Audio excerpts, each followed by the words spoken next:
nail it every time. So. Oh, no, I thought it's all going to be bad news. Wait up. I actually want to do this because this is funny. I think we did last time.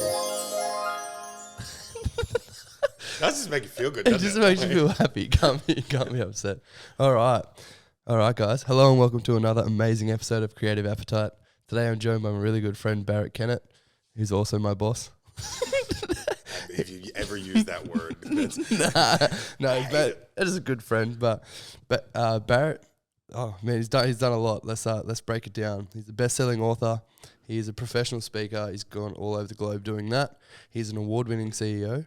And he's also a champion cage fighter. This guy has the weirdest resume. And it's my personal favourite. He used to be a former stripper. So, I mean... I think I still got it. I could probably bust a move here or there, man. I grew up in Bermuda, and so I was one of four white kids in my class. Yeah, I was one of four white kids in my class. So like dancing, like if you can't dance, you're not really welcome in Bermuda. So I go all right for a white boy. Like not for like the earth, but like as far as white people go, I can bust a move if I need to. Yeah. There's so much to unpack because you've done from speaking to your dad to then like now and just knowing you through obviously working for you, you've done so much stuff. So normally I would kind of just take it wherever, but I think because you've done so much, how about we just go like to the start? We'll get through like the childhood era first and how you even got to getting to the stripper phase. Why do we have to end at stripper? We're not. No. That's like where we're gonna start. So like you mentioned that you lived in Bermuda. Is that where is that the main part of your childhood or? So that was like my formative years. So I was born in Australia, but we left when we were pretty young. So Dad, who you met, literally the coolest human being to ever exist. And that's another chat for another time. But he started a company. So he came from nothing. He was just from like a grubby kid from Mount Isa. And his dad had a business selling safes, back when, which were obviously more prevalent back then. And he dropped one on his toe and literally just pancaked his big toe. So he couldn't work for like 6 months. And so my dad took over the safe business and then thought, well, there's a lot more opportunity. So he started doing security from there because obviously same clientele, putting convex mirrors into this, CCTV days, putting convex mirrors into stores and then turn that into monitoring alarms and then turn that into, back to base monitoring. And he actually ended up selling that business. It was called Kennet Security. So it was the biggest or second biggest private security company in Australia in Queensland. Sold that because he just hated it. Hated dealing with the guards, hated dealing with the, crawling through roof space and, dealing with businesses that didn't want to pay.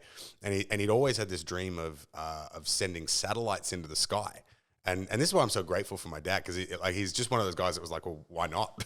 Like so many people really think, okay, well, let me tell you the reasons why not. He's like, yeah, but I don't believe those reasons. So we moved to Bermuda because back then it was like a tax haven. He didn't want to pay that much that like Australia was taxing a lot then. And he was like, let's set it up in Bermuda. And so he set up over there, and it was pretty cool. So we were there that was like my formative years. So from like 8 to like nearly 13, I was in Bermuda. But then that's when the .com burst happened, and that whole satellite industry just tanked. And because he didn't come from a lot of money, he didn't realize how to hide his assets properly or how to put things in trust the way that he should or to not over leverage himself. So we literally lost everything. So we were, at one point, I think he was worth something along the lines of like 20 mil. And within a year, we couldn't afford to live in Bermuda anymore, and we couldn't go back to Australia. And my mom's American. So we ended up going from Bermuda to America. And we didn't realize that because American immigration, especially back then, like post 9/11, it was really hard. So he couldn't get a green card to work for like 9 months. So we went from literally living in a mansion to living in like a dingy hotel room for 6 months because we couldn't even afford the bonds to get an actual like house there yet. And Mom tried to do a bit of work here and there, but we were literally so in America, they don't do the dole unless you're like a single mother. They don't just give you money. They give you what's called food stamps. So they give you these like little pieces of paper you can take into the grocery store, and then they give you free food. And so we went from literally like ultra wealth to like just legitimate poverty in the span of like a year. And because he couldn't work. And so obviously, and it was cool seeing him claw himself back from there. But that's why I've got the muddled accent. Why it's like I've got everyone's always double takes like, what accent is that? How did you find? I guess with that, because you know, you seem to be a pretty level-headed kind of guy. I don't think I've ever seen you get upset. How did you, like, what was the takeaway? Was your father exactly the same in his approach? Like, because obviously if you go from, like, high wealth to then poverty, your stress is going to go, like, through the roof. Like, how did he manage that? And did he ever make you guys feel as kids like it was an uncomfortable feeling? Or did you just get to watch this guy, like, keep a level head and go, and, like, you never felt stressed? Because obviously if you got a lot of money, you're not stressed. But then if you have, like, no money and you're in poverty, if your parents are stressed, naturally you're going to take on their stress as well? Or did he just maintain a level of cool that you were just like, this guy can do it all kind of thing? You've met him. What do you think? Yeah, I reckon he made it. He's the goat. He's the goat, right? And he was just the duck, you know, like on the surface, all you can see is just whatever. And when he was just present with us. He was never somewhere else when he was talking with us. He always, you know, when he was talking to us, he was with us. He always made time for us. We'd go to the movies, whatever. But obviously, you know, when we weren't around, it's you know, under the water, the duck's pedaling, you know, like crazy. And so yeah, he did a really good job with that. And I think that was cool. But it was really interesting to see the effect on my family because, like for me, what I saw was he was just like, yeah, okay, well, you can gain money and you can lose money, and then he sort of built himself back up, and he's never quite got to that level that he was, but seeing that it doesn't impact who you are, and it doesn't, you know, even if you lose it, it's not the end of the world. You find a way. Whereas my little brother, he's 3.5 years younger than me, his takeaway from that same experience is he works in finance now, and he's so he's frugal, and he doesn't like spending. And I remember I bought my first Rolex, and you know, and he's the kind of guy you never want to brag in front of him. He's very big on like, you shouldn't do that. You shouldn't be bragging. You shouldn't. So it's very hard to tell him, not in a way that's a dig at him, but it's hard to tell him things that you accomplish, because really what you want is someone to be proud of you and someone to be happy for you. But to him, it's like, oh, why do you need someone to know? And I remember I bought the Rollie, and it was like a goal of mine for a long time, because it was like I wanted to. That was a signification to me that I had set a goal and I'd achieved it. And the first thing he said was, "Why'd you buy that? That's such a waste of money." And so not in I don't say that to disparage him, but for me, like our mentality around money from the same experience, where he realized if you don't save it, you're going to lose it, and your life's going to get ruined. But obviously, he was a bit closer with my mom, and I was always closer with my dad. Yeah. And she obviously didn't take it as well as he did. So maybe that plays into it. But it's cool to see how that same occurrence can lead to two different reactions to it. Yeah, it's pretty nuts when you can see, like, exactly what you said. You see, like, two different people, same family, same situation. It's like that Rich Dad Poor Dad book. Yeah. It's like you have the exact same, like, these two different things, and one teaches you one thing, and then someone might take, like, their takeaway from it is completely different, because, like, everyone obviously has their own thought process and thought patterns, and you can't emulate it or mold it to a degree. Like, if they're just naturally going to start thinking that way from that experience, it's just the way that it is, the kind of thing. It's very hard to fix deep programming, and that's 90% of my job is helping people realize, putting them in uncomfortable situations, making them realize they're not as good as they thought they were, and then having to go, well, this is going to be hard work to fix. It's like, you're damn right it is, but you know, having the solutions of what you need to do to fix it, you know. It's such a cool industry too. Like, no one even knows what we're talking about, but like the door knocking industry, for example, which is probably like the biggest takeaway I want to get from this episode, and we'll get into it later, but it's just like how important I think it is for a young person, even as an adult. Like, if you're my age and you didn't have much guidance, it's such a rewarding job, but it's also such a like intense job. So, you know, if you didn't have much drive or you didn't have much like direction, you can do this job and see tangible results, but you also learn along the way, like, because it does require so much of your mental capacity to be like, to come up to a random stranger's door and then get them to like buy something that you're trying to sell. And it's a cold call too, so it's not like they don't particularly want the product that you're selling, so you have to then present yourself in a way that like makes them like you as a person to then want to buy it. So there's just so many different elements about that job. There's 1,000 little 1%ers that you can improve on. But I really like, because we do face-to-face sales, so not just door-to-door, but shopping centers, stuff like that. I don't like phones. I've done it before, and one thing is, and when you own a business, is you don't really want to ask people to do things that you wouldn't be willing to do yourself. And some people will go for that, but if you're going to get top-tier talent, they're not dumb, and you want to be. The answer is always more transparency, not less. And if you can, if I'm asking you to do something I don't like, you'll know, and it'll just come through and make me look incongruent. So I never like phone, and not to speak ill of phone sales at all or telesales, but you just feel like a trained monkey. You just feel like any chimpanzee can pick up the phone, read the script, put down the phone, and do that 100 times. It's when you're doing face to face, whether that's in a center, at a convention, dealing with business owners, dealing with whatever it might be. I've got all my weapons. I can smile. I can, even the way I shake your hand is gonna tell you something about me. There's more variables involved, which requires more skill. And so I think you learn more. And I think that's the biggest thing that I love from owning a face-to-face sales and marketing business is you're making people level up, because the only way that you can really achieve in this industry, whether it's consistency, whether it's overall performance, whether it's work ethic, it's by putting them in that fire, letting them see where they're not good, because there's a scoreboard, right? And you can't duck the scoreboard. You can only blame so many things. But if Dave's getting twice the amount of sales that you get every week, there's a good chance Dave's doing something better than you, and you've got to, at some point, you've got to eat that humble pie and then go, all right, what do I need to learn? Not that you've experienced that at all, No, I don't. I've only exceeded, leveled up from week to week. I think there's so many things throughout your career that make me so fascinated. Like, so, for example, like the cage fighting thing. Would you say that's probably like the main foundation where you learn discipline? Because obviously fighting requires you to train consistently. Someone's punching you in the face as well, so you could have discipline just to even stand inside a cage and let someone do it to you. But do you reckon that's where your like the beginning of your discipline journey started? I think, look, I want to have kids soon, right? I'm getting married in February, right? I want to start. I want to get a head start, but she's like, I'm not being fat for my wedding. No, and I'm like, fine, right?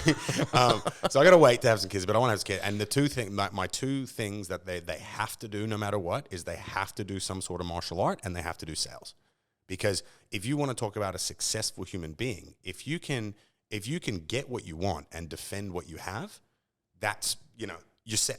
And so I think those are, do I think it crafted me into who I am and shaped me into who I am? Absolutely. How did I get into it?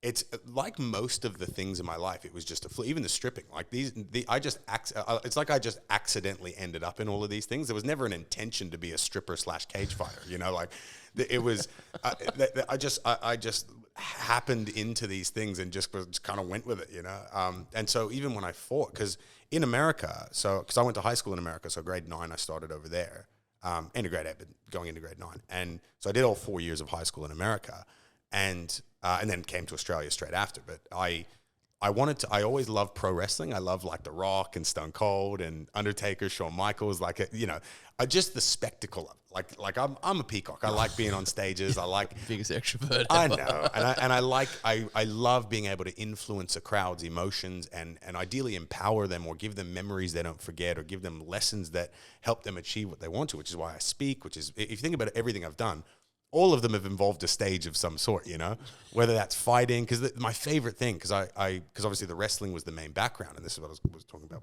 there, was if you pick someone up over your head and you slam them into the ground with everything you've got, and you watch 2,000 people get out of their seats and go, ooh, there's not a lot of better feelings than that. So, but I was never a tough kid. I was never like someone that got in a lot of fights.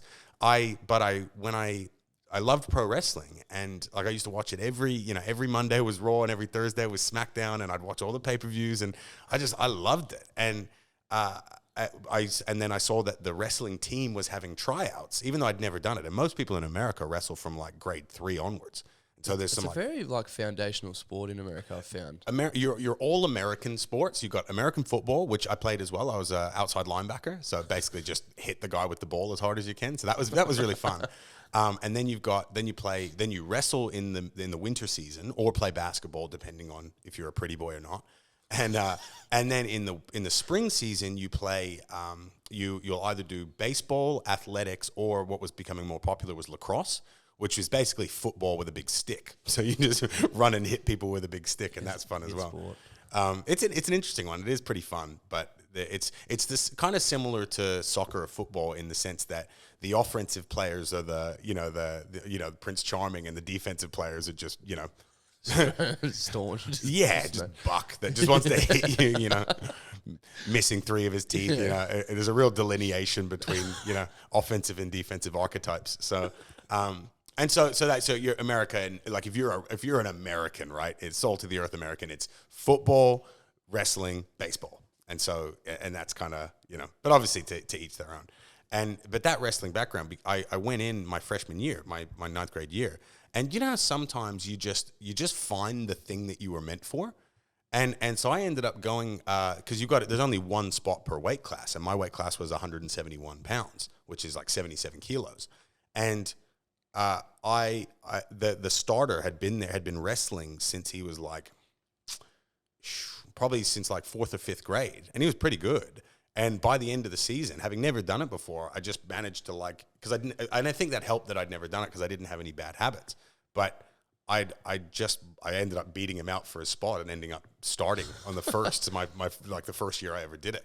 And then obviously, carried that through, ended up being all state, and I was voted in my my all decade team for my high school. That was kind of cool. I've still got a couple of records from it.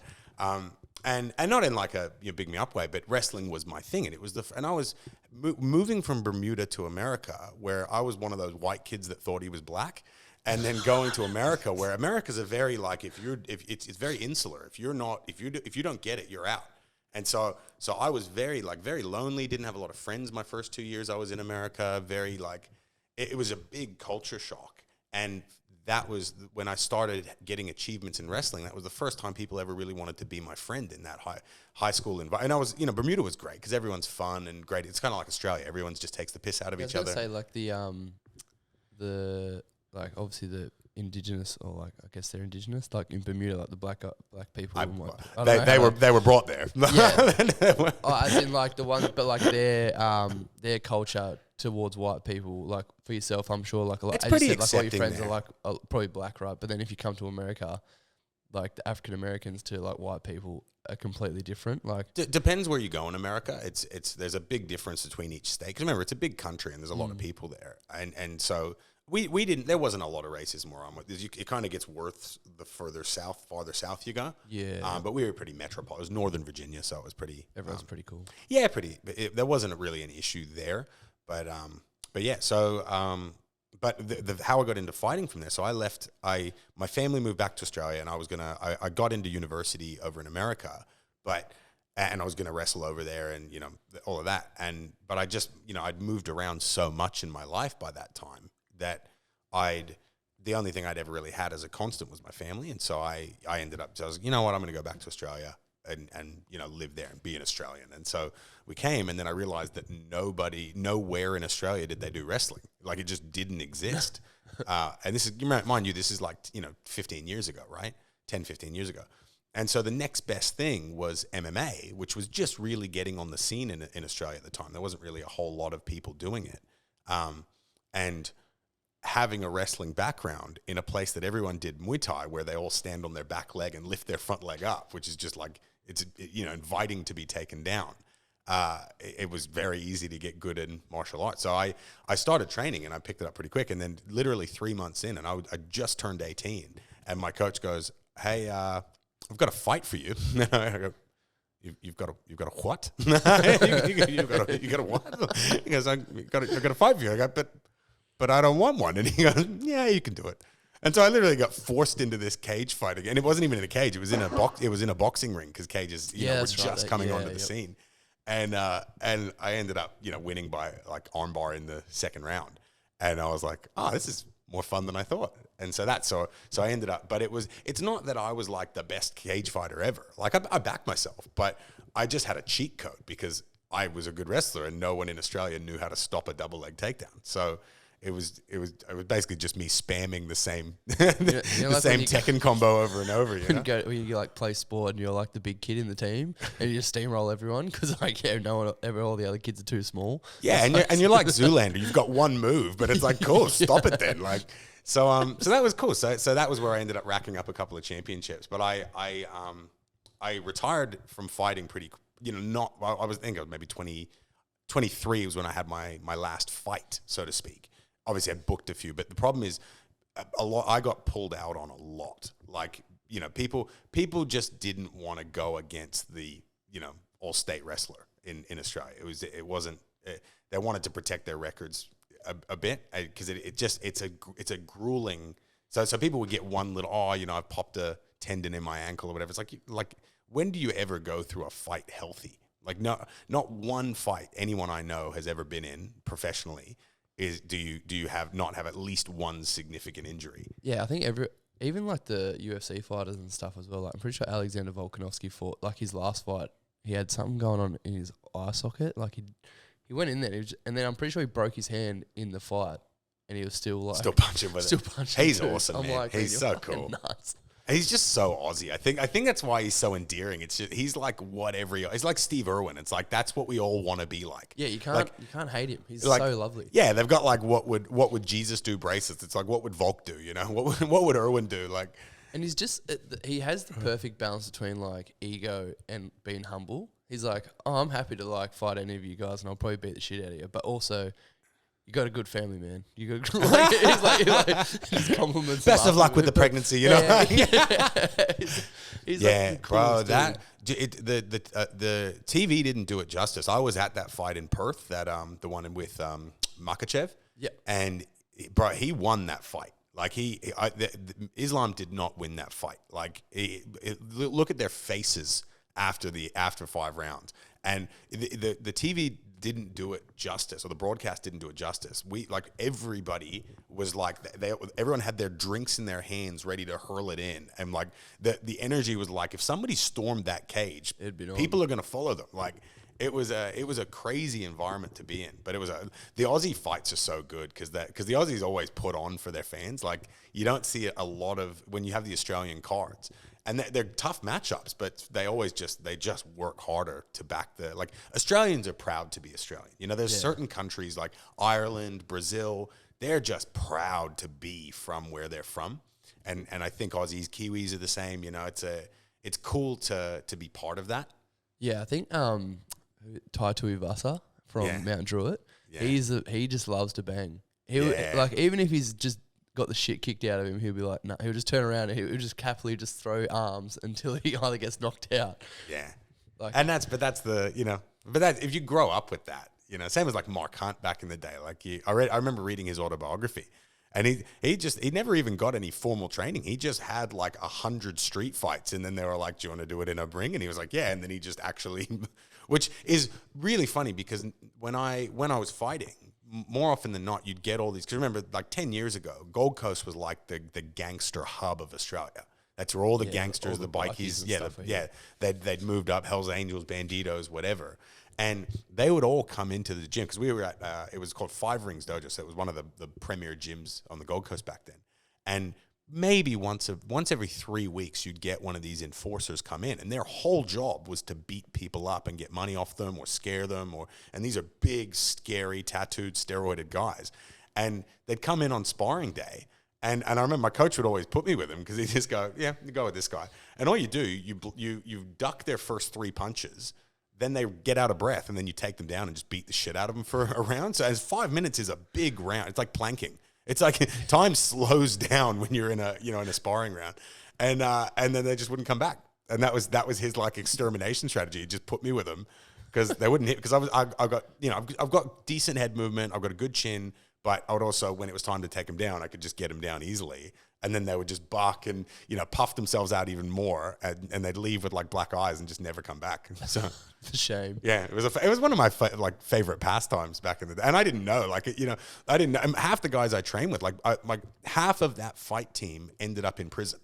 And here's me, like white bread, like university student, on the side, just. But it definitely got me some good experiences. But I think that, on that list of just things that I've done in my life, I think, which is really just like me just playing The Sims. Like this day, I'm going to do this stupid thing. This day, it's like Grand Theft Auto, that was a pretty pivotal thing, and it helps in business as well because people know if you can kick their ass. Like they just when you do, especially negotiating or dealing with like big business deals, when you sit across from somebody, they just scan your face and they just get a vibe from you. They're like, this guy doesn't have a neck. His ears look like chewed up bubble gum, like, and he's got 3 or 4 scars that are like subtle, but you can see them. It's like, I'm probably not going to try to push the envelope here too much. Like, it's a very subconscious thing. Yeah, I definitely think fighting is a good discipline to learn, or like team sport as well. Well, what we generally look, and this is what we look for when we recruit, right? Because one of the questions we ask is, look, one thing we've realized is if you want a winning team, you need a team full of winners. So what have you done in your life outside of work to demonstrate you're an achiever? Have you won any competitions or anything like that? And what you're essentially looking for is, have they won something before? Because if you look at the traits that are associated with winners or people who really win something challenging, which generally comes from sport, professional sport or high-level sport, martial arts, military, or competitive dance, which don't sleep on competitive dancing, man. Like, it's ruthless. Be hard. No, but it's ruthless. Like, there's no friends in, especially like ballet, like, or contemporary, because I've dated a few dancers in my time. Bro, it is dog eat dog, and you can't trust anybody. Yep. Everyone's trying to take your spot. Everyone's trying to push you down. Everyone's talking shit behind your back. Like, it's savage. Well. Yeah. So those are the things we look for. So looking for victory, not just I did this. No. Did you win something in it? Because what are the traits you're looking for? Competitiveness, right? Pretty important in sales and business. You're looking for the ability to metabolize failure. So, which is a factor of accountability, right? And this is what you get from fighting. If you kick my ass, I did something wrong. I don't know something I need to know, or I've got a sloppy habit that I shouldn't have, and it's been exposed. And so people that are used to then going, no, it wasn't my fault. It's because of that guy over there or that thing over there or this circumstance. You want to weed that out, because if you don't take accountability for something, you don't grow. You can't learn from it if it's someone else's fault. So you get people that can metabolize failure. You get competitive. You get, obviously, like you said, discipline, right? You have to actually stick at something and commit to something. And you've got a desire to win, and you've got a desire to be great. And so that's something we really look for. And I think so. Yes, you get it from fighting, but you get it from footy. You get it from serving, right? I love ex-military guys and girls. You guys just work hard, and it's like you don't have a choice but to work hard. It's who you are, Yeah, it's like when so structured. It's so funny. Like, you can, I think the military is such a good, like, I think we're 7 generations military now. 6 generations Navy. Yeah, there's a fair few of us. That's cool. Yeah, there's a lot of. That's really cool. But it's good. It provided me with a lot of structure and a lot of. I just like the you can't kill me mentality, kind of very David Goggins like, before I knew David Goggins was a thing. But when I was younger, someone would be like, you'd go through training, like recruit school training, and it wasn't particularly hard. Like, you weren't doing like special selection training or anything. But for the average person, if you haven't had that level of like intensity, you're like, oh, this is quite full on. But I just saw it as a game. It was so much fun. I was like, realistically, I'm not going to die if I have to do this. Like, so I'll be fine. Yeah. But it forces you to be like, think about every situation. You're like, am I really going to die in this situation? Probably not. So I'll be fine. So then you just keep going. It's a forced gratitude. Yeah. Yeah. You just, even like when you go out on field and you're door knocking, you're like, am I going to die? Yeah, probably not. Like, I'm sure I can figure something out to like make a sale if I have to. And I think that you hit it on the head. Is you just got to look everything like a game. Like, even when it comes to business and money, man, especially once you've got enough in the bank that you're okay. You've got enough invested. You're going to be fine. There's a cool quote that I saw. It says, a lot of people do business to make money, but real entrepreneurs make money to do business. Like, this is fun to me. Like, solving problems, having things that could ruin everything, and me having to work 90 hours in a week to fix all the things that I see coming before they happen. And like, that's fun to me. There's no, like, I enjoy being in that fire and then having to, just find a way, So I can see what you mean about I can see how there's, they're relatable concepts, Yeah, it's actually quite funny. I've never been in like a high level business intensity. Like, I'd love to see how big CEOs are running, like Amazon, or like knowing, like, if you're on the stock market in the ASX 200 or whatever, even I think it's the 500 over in America.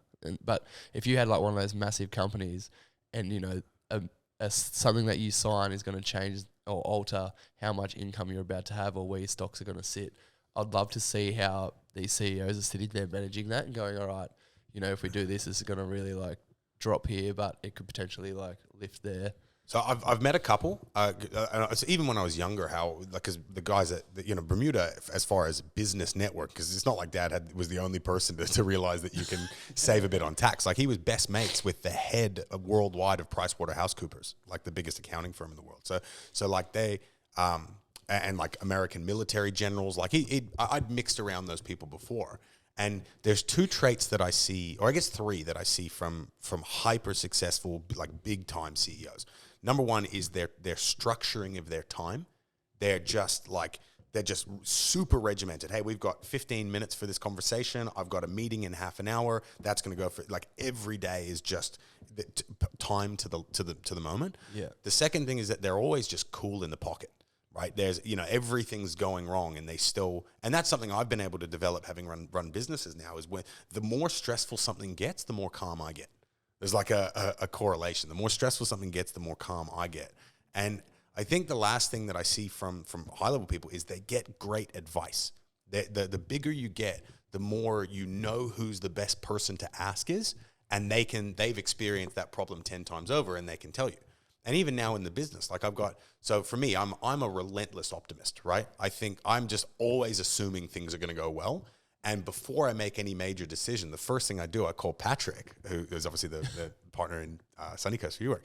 And he's the guy that can poke holes in things. I don't go to him with good news. He's not my good news friend, right? Rory's my good news friend. Rory's a hype man. He's like Little John and the East Side Boys, right? Like, yeah! But I'll go to Patrick when I'm about to do something that could have flaws, and he'll go, "Have you thought about this?" And I go, "Ooh, no." And he goes, well, "Did you think about this?" And I go, "Definitely not." And I was like, "And what about this?" I'm like, "Do you know what? I'm gonna rework this. I'm gonna come back to you." Right? So knowing the right people to go to advice for, super helpful, and that's something that's really good for confidence. A lot of people, it ruins their confidence because they don't realize you've got certain friends that have certain roles. Rory's my cheerleader. I need to be hyped up. I go to Rory. If I need someone to vent to and really understand my problems, Zach Ether is the best listener. So he handles all the recruitment training and runs an office and is in a successful band. Like you'll have to get him on. He's always calm. Hey, like best person I've ever met. Every time I talk to him, he has this very calm demeanor. Like there's no like. You talk to Roy, and you know that there's something going on inside. You're like, if I really wind him up, he's going to like take off. Yeah. Whereas Zach's always just like, even keel, man, even keel, and just so organized with his time, and just the best bloke ever. You have to get him on the show, man, because he's with the merger. He's going to be head of recruitment and training for now the biggest face-to-face organization in Australia. So right. Yeah, so it's pretty cool stuff. So Zach's my vent friend. Rory's my good news friend. Chase is my bad news friend. So Chase runs a really successful property development company. And if I just need someone to go, it's going to be fine. Like the conversation will last for maximum 2 minutes. I'm going to list 2 or 3 things that are going terribly wrong. And he's going to go, okay, you're going to be all right though? And I go, yeah.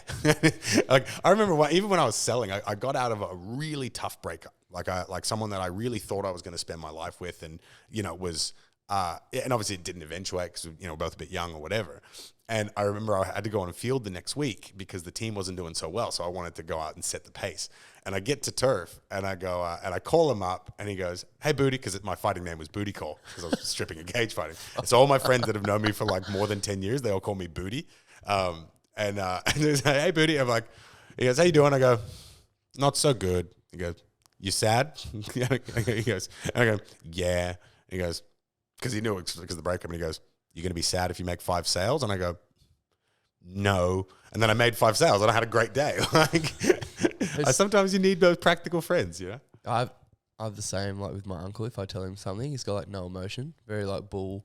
He's probably like the biggest bull actually I think I've met. He's a peacock though if you get him like in an outside of work setting, but in work settings like real bull, very task focused. Yeah. And I'll call him up whinging about something, and he just gives me nothing. No, like similar to when I called you about the day. It's just like, yeah, okay, cool. Like, what are you gonna like? How are you gonna get yourself out of that situation? Yeah. And but that's the thing. So one thing that's really helpful for your confidence is knowing which friends to go to with which problem or need. right? And so why would I go to if I go to my problem solving friend with good news, I'm going to feel like shit. I'm going to be like, don't you care about me? Maybe this wasn't as important as I thought. Or if I go to my good news friend with a problem, we're both going to be fucked.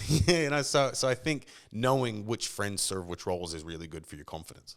Yeah, I actually had a phone call with my friend recently about his business. And he's like, man, I called you up for this reason and you gave me exactly what I needed. I was like, oh, yeah, fair enough. Because no one ever calls me for emotional, or they do sometimes call me for emotional support, but for the most part, they get the very much same as my uncle does to me. I'm like, okay, it's all well and good that you are upset and I can sympathize, but have you, what are you doing outside of it? Or are you thinking about the next day going, all right, well, tomorrow we're going to have to do this. I was like, because it's all well and good to wallow and it's fine to do that, but you only get a 24-hour period of that. And then after that, you're going to have to wake up the next day and continue on with your life. That is really fun. But it is, because I'm the same guy. Like, don't come to me when you need someone to vent, because I've got voracious ADD. Like, I don't have the attention span to be present with you while you complain. And B, I'm like third percentile agreeableness. I am not a naturally empathetic person. So even if I'm trying to care, it's going to come across like I'm badly pretending. So I don't have the empathy or the attention span to be the person you come to vent your problems out. Come to me after you've vented and I will make you laugh and give you a solution. But I will try my best, but I will not do a convincing job of being your vent friend, you know? The logical person. So. I'm the logical guy that'll laugh at you. I'll get you laughing at yourself by making fun of you until you laugh, and then solution mode from there. Set you out some clear steps on what to do. So when you were fighting, were you stripping as well? Yes. So how did you fall into the stripping? Okay, so the stripping one was a funny one because so we started out. So Chase, the guy I was talking to, we used to call him Superman because he's 6'4", 120 kilos of muscle, like no fat on him, like very handsome guy, just looks like Superman. And he was invited to do topless weight rooms. This is back when the Gold Coast was like really like a party spot. And so on every Tuesday and every Thursday, the different clubs would have a ladies' night where all the ladies get cheap drinks or free drinks. And you'd have a topless waiter. So the guy, the guy that was in good shape with a bow tie and no shirt and black pants on. They still do it in Darwin. Yeah, it's a fun, bro. It's a fun job. There are some very present rewards, that non-financial rewards that come with doing that job. And so, because I didn't care about money. I've never actually been that money motivated. Like, it's nice. Don't get me wrong. I enjoy it, but at the time I was a horny, 21-year-old guy. Like, what do you think I'm going to do? So Chase started doing it and he was just racking up numbers like you wouldn't believe. And so he naturally got Tommy, our other mate, and myself into it. And I really liked it, but then we ended up going to, have you ever heard of Sexpo? Yep. Yeah, so it's like the expo, yeah. Yeah. Sex Expo. Yeah. And we went there and we were just there as to man the stand and sell keychains and calendars and all that stuff. So I'm in a calendar. I'm in a Bad Boys Australia. They're now called Magic Men. I'm actually in a calendar in a towel and no shirt somewhere floating around. There's a year that I'm scantily clad, telling you what month it is. But so we were selling these calendars, but then we realized we could sell lap dances, and it's not like male stripping and female stripping is very, very different, right? It's you don't even get naked in male stripping. The lowest you'll get down to is a G-string generally, because it's not about the physical. We don't just want to see what's under your clothes. Like men, they just want to see what's in there. The presentation is secondary, right?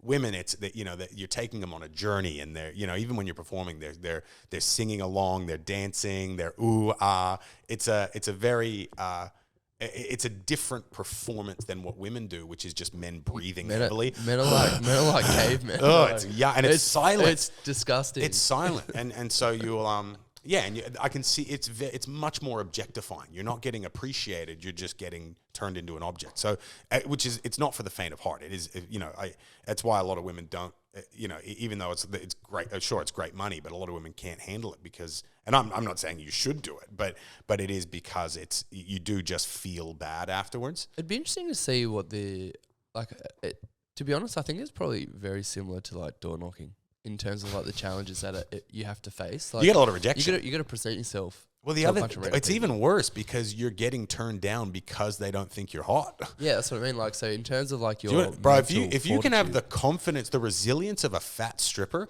like, yeah, like it would be it'd just be like it must challenge your mind every day you're in But there, because and it's even based on your But even in stripping, right? The best stripper, this is for female, in particular. The best strippers aren't the prettiest strippers. The best ones are the ones that can sell the best. The ones that can assumptive close you onto a 20-minute dance. You're doing the 20, right? And they go, oh, I was just going to do 10. What? Do you not have the money?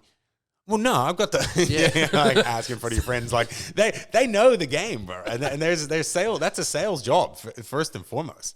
It's like just basically calling people out for being poor. It's just bull pitching. Yeah, it's just nothing but bull pitching. Yeah.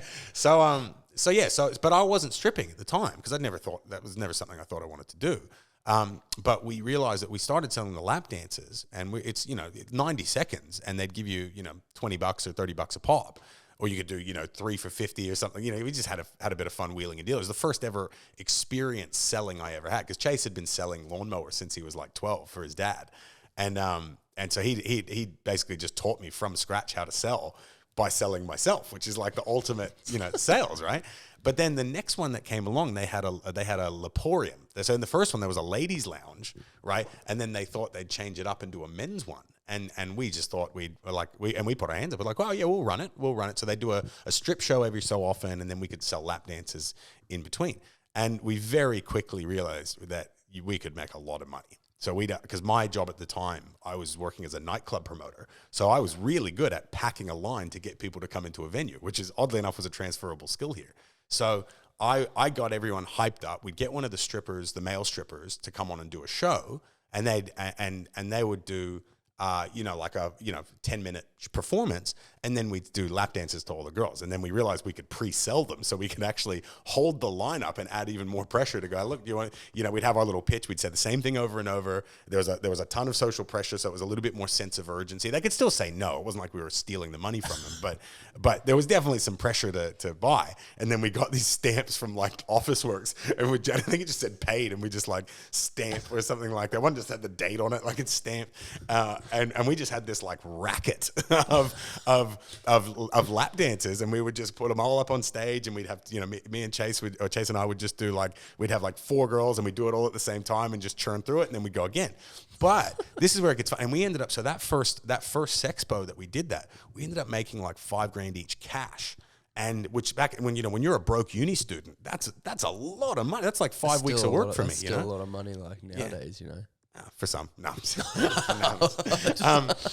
And so, speak for yourself. Right. But this is where it gets funny, because because traditionally a strip will, back then at least, it was like $200 to $250 you get paid to do your performance, whether that was on stage or for a hen's night in a hotel. That was like the going rate. We were giving these strippers, because they were already there anyway, and they'd been paid for their time already, so it was just all extra, just extra cash. So we were only giving them $50 for a dance, and we kind of kept it reasonably isolated, so we weren't just getting the same person to do it. But then we had but there was one sexpo in every major city, and they started flying us around because we did such a good job with it. And Bad Boys was kind of like the premier stripping team for it. And so we did Brisbane. We made all the money in Brisbane, and they're like, oh, we got Sydney in 3 weeks. But then by the end of that first one, the strippers all started like unionizing. So they started talking. They were like, wait a second, why are we all just doing $50? Like, we should get more. Like, well, let's just work together, say no to them. And so by the end of it, we did a bit of negotiating, and I think they got us up to like 70 a dance for the end of that first one by like the Sunday, because it was like a Thursday to Sunday thing. But they were like, nah, look, next time you got to try. We know how much you guys are making. We know, they got jealous because they didn't understand that it's not the dancing that gets you paid. It's the sales ability. It's the actual skill in closing the deal. And so, which a lot of people still don't get. They don't understand. That's why I like sales. You get paid for the value you create, not your time. Yeah. Which is like, that's a business mentality. But then they just basically said like, nah, look, next time you're going to have to pay full price. And we were like, no. And so literally, and because remember, I could dance okay from when I was in the Caribbean. And I literally sat down. So we got home on the Sunday.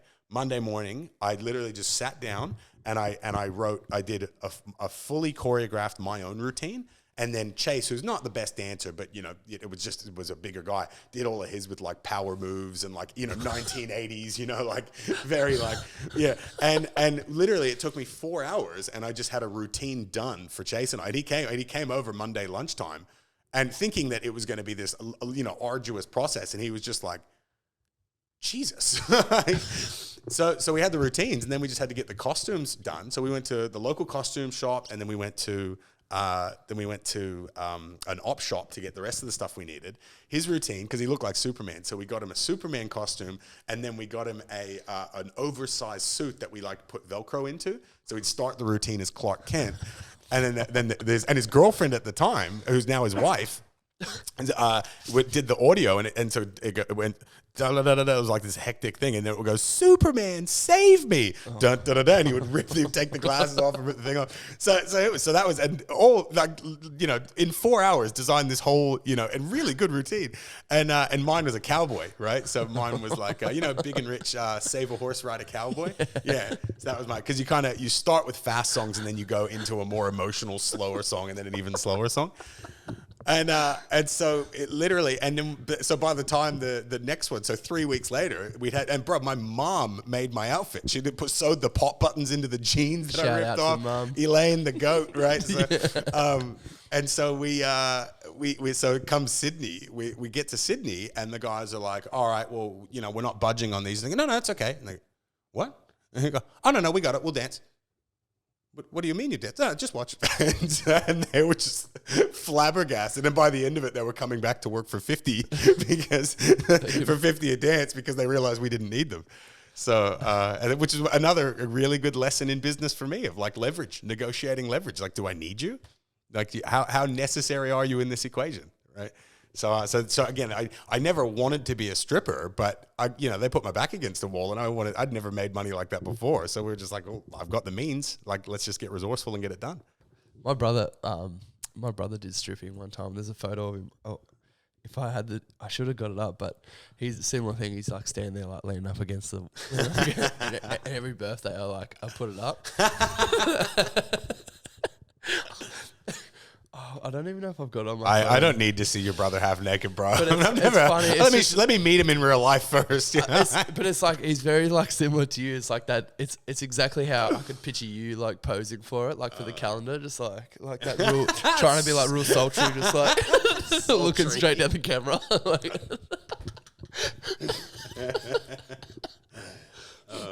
Yuck! It's so funny. It's so funny to think like you go throughout life doing these different jobs and these different experiences, and then somehow it leads you to like the ultimate, like. But they've also made me better. Like I wouldn't be where I am now if I didn't learn the discipline and the tenacity and the non-excuse mentality from fighting, or I didn't learn the sales skills or the resourcefulness from stripping. Like, these are all. It's just so crazy that all of it then combined to create this thing. You know, like if I hadn't done these things, I wouldn't be here. The funniest thing I think.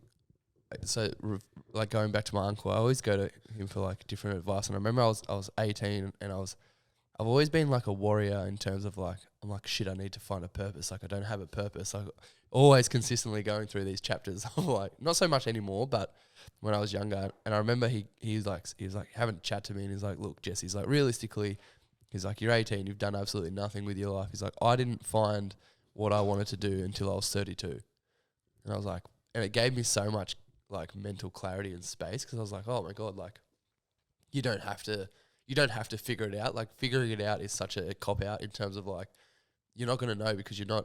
Yeah. It's just an excuse for you to not fully commit to getting your ass kicked at something. Yeah. Right. It's just like protecting you from, hoping you get to the top without like going through the, like I think that's pretty natural. You know, I think that's, and I think with and this is what I always say to people. It's like, everyone's like, oh, what's my purpose? What do I need to find my purpose. It's like, no, I didn't start, like, really get into this. I remember I was 27 years old. I had $16 in my bank account, and that was it. I was at 27, and all my mates were like successful business owners then. And I'm very lucky.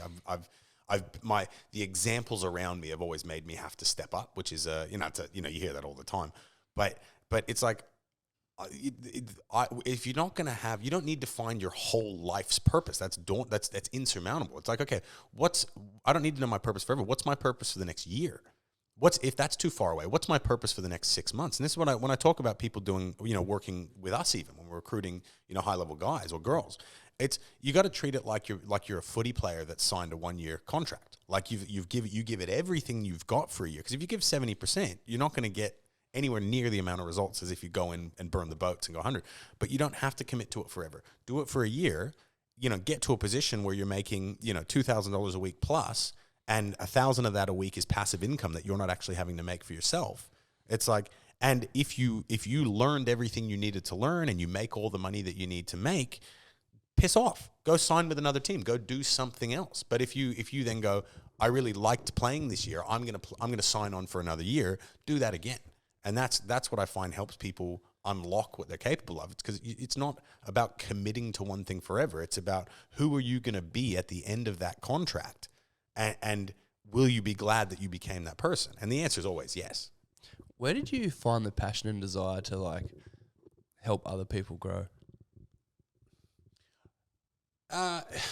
It's a funny one. I think being a peacock, like being a high extrovert, you generally like teaching in general because your people are deferring to you. So you feel important when you're teaching. So I think there is a subconscious benefit to that. But I think why I find so much purpose in it, for me, I've always been the kind of guy, like if you watch a really good movie, like let's say you watch a movie and it's just like so much better than you're expecting. What's the first thing you do? You tell your friends, you're like, hey, bro, you got to see this. This movie is so good. Or you hear a fire song. You just come across a song that's like a banger. You said repeat it. Yeah, and you can't wait until you're driving and it's your turn on the aux cord, or on to play to be the car DJ, and everyone just goes, bro, what's this song? Anytime you come across something good, the natural inclination is to give it to other people. Right? There's an old saying. It says anybody who tells you money can't buy happiness hasn't given enough of it away, right? And this is what I always, this is what I like working in fundraising as well, right? Because people, you read any good autobiography, it's the same arc, right? They're born in humble beginnings or whatever, right? Yeah. They go through all this struggle, they come across this mentor, they get this thing, and then they do all these wild adventures and these crazy things, and then they have everything they want, they blow it, right? And then they have this redemption arc. But at the very end of every good autobiography, they end up in philanthropy. They end up in helping charity or doing something beyond themselves. And I've always been the kind of guy, like, everyone's like, oh, don't eat dessert first. It's gonna ruin your appetite. Don't have those sweets. Like, no, anytime I go to a buffet, I go right to the dessert aisle first, right? And I give myself a plate of ice cream with sprinkles and all that. Work your way backwards. And that's what it's like. If everyone is working with charities and everyone is they're giving back at the end, why can't I just skip that and make money while I do that?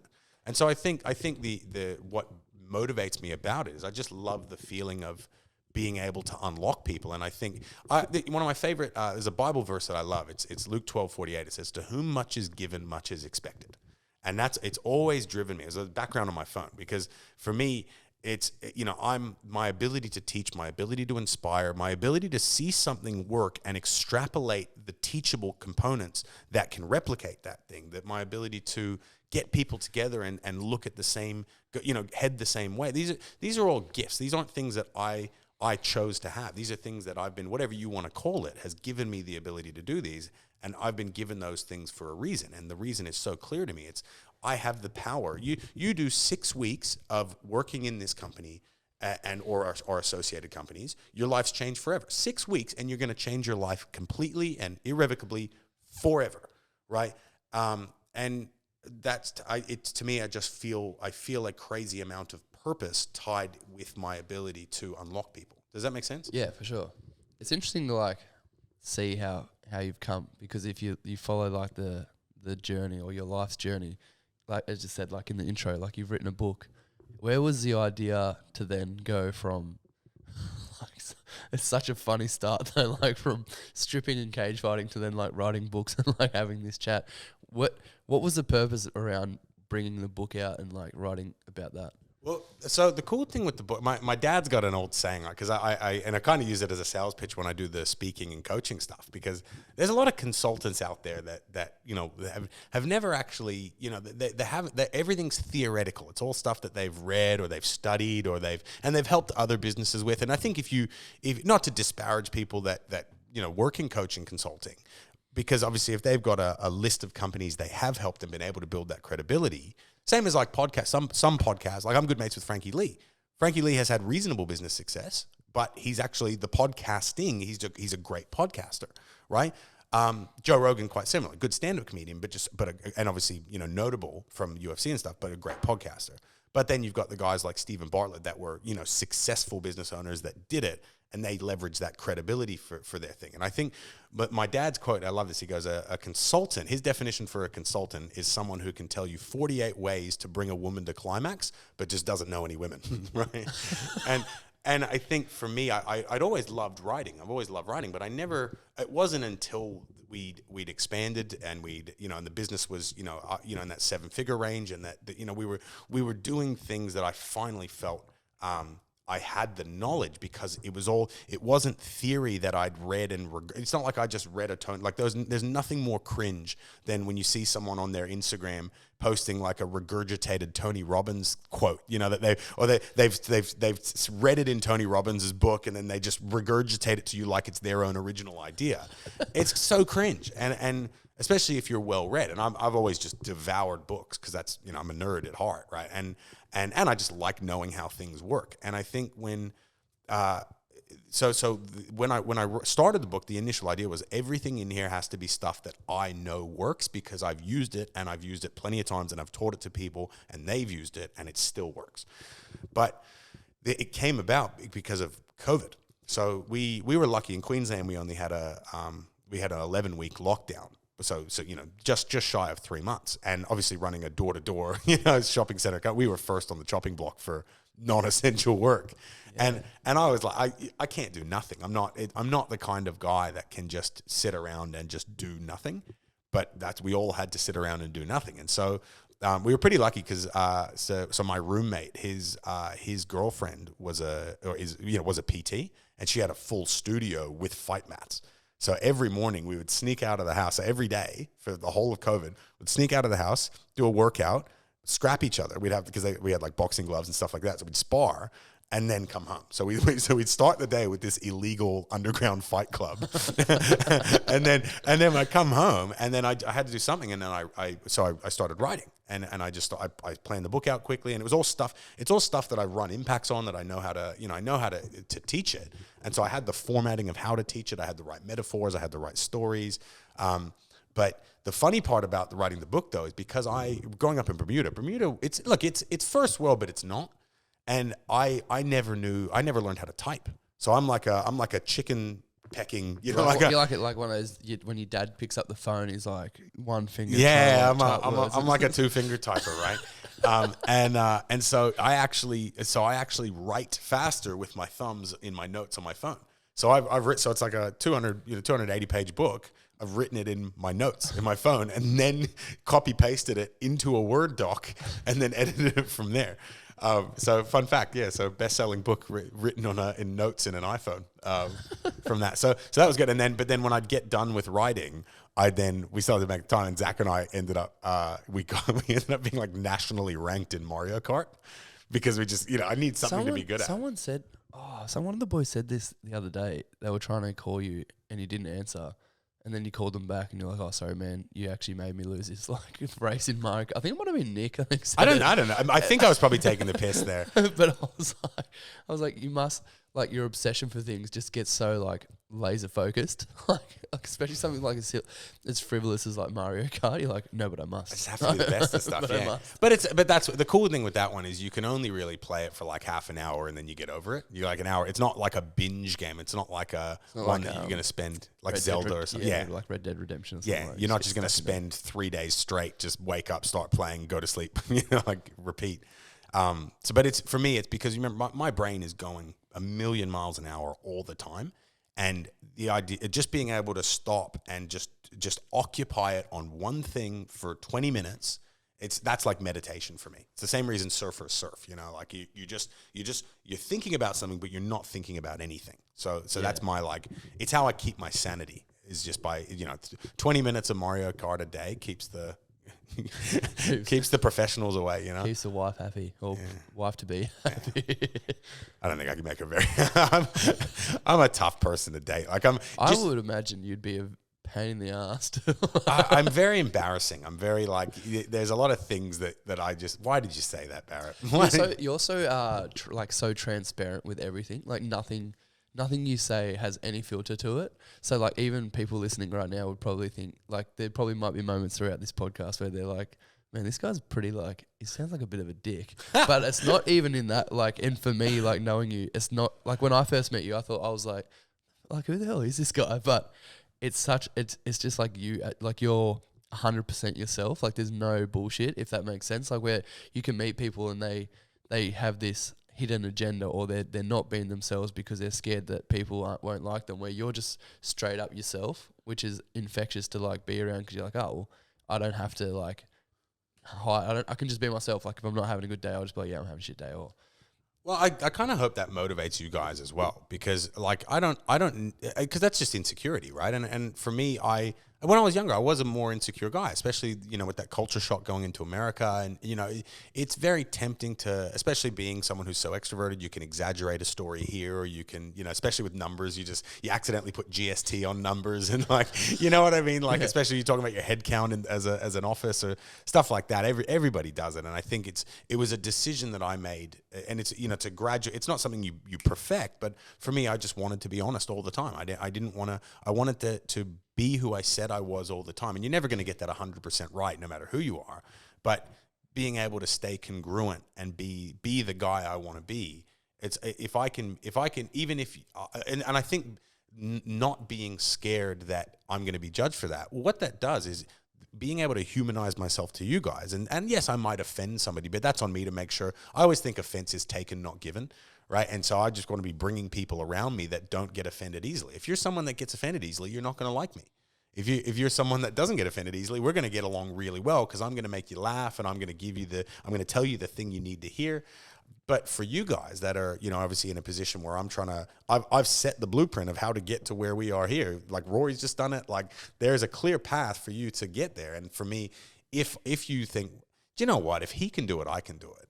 That kind of helps as well, I was listening to this episode with Chris Willix. He does a podcast. Like, he has a really good podcast, but he did it with David Goggins.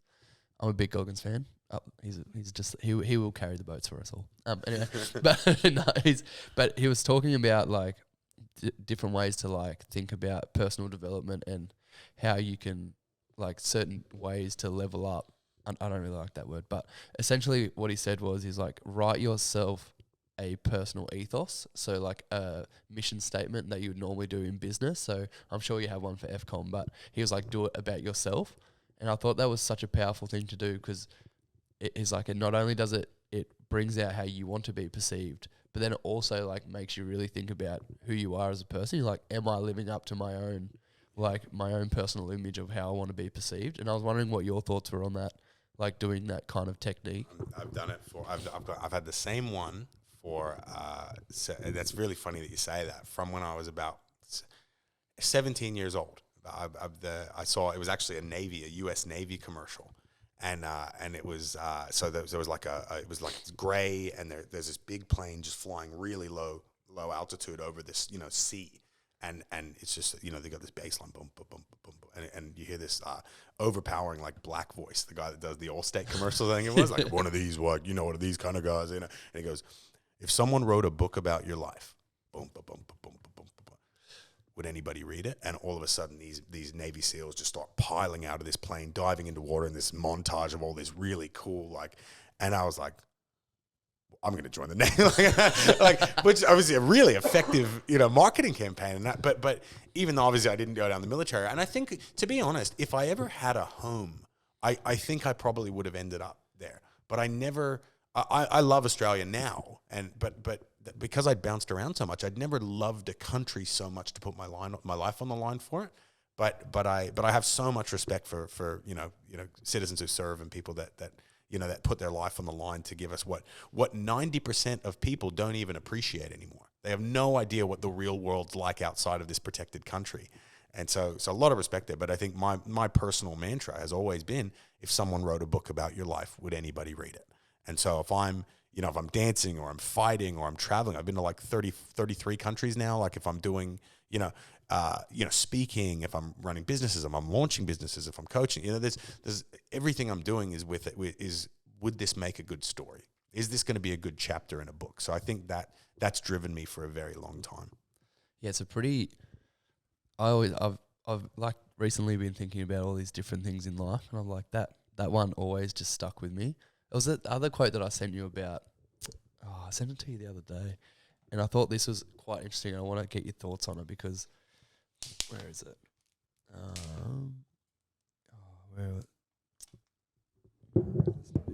Bear with me, guys. This is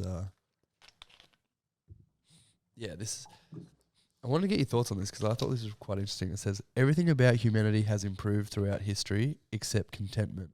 But it's only because our contentment never improves that we improve everything else. And I was like, that's actually Sam. I'm pretty sure, was it Sam Harris? No, it was this guy was on Chris Willick's podcast talking about like social podcast I sent you. Yeah. And I found it quite interesting.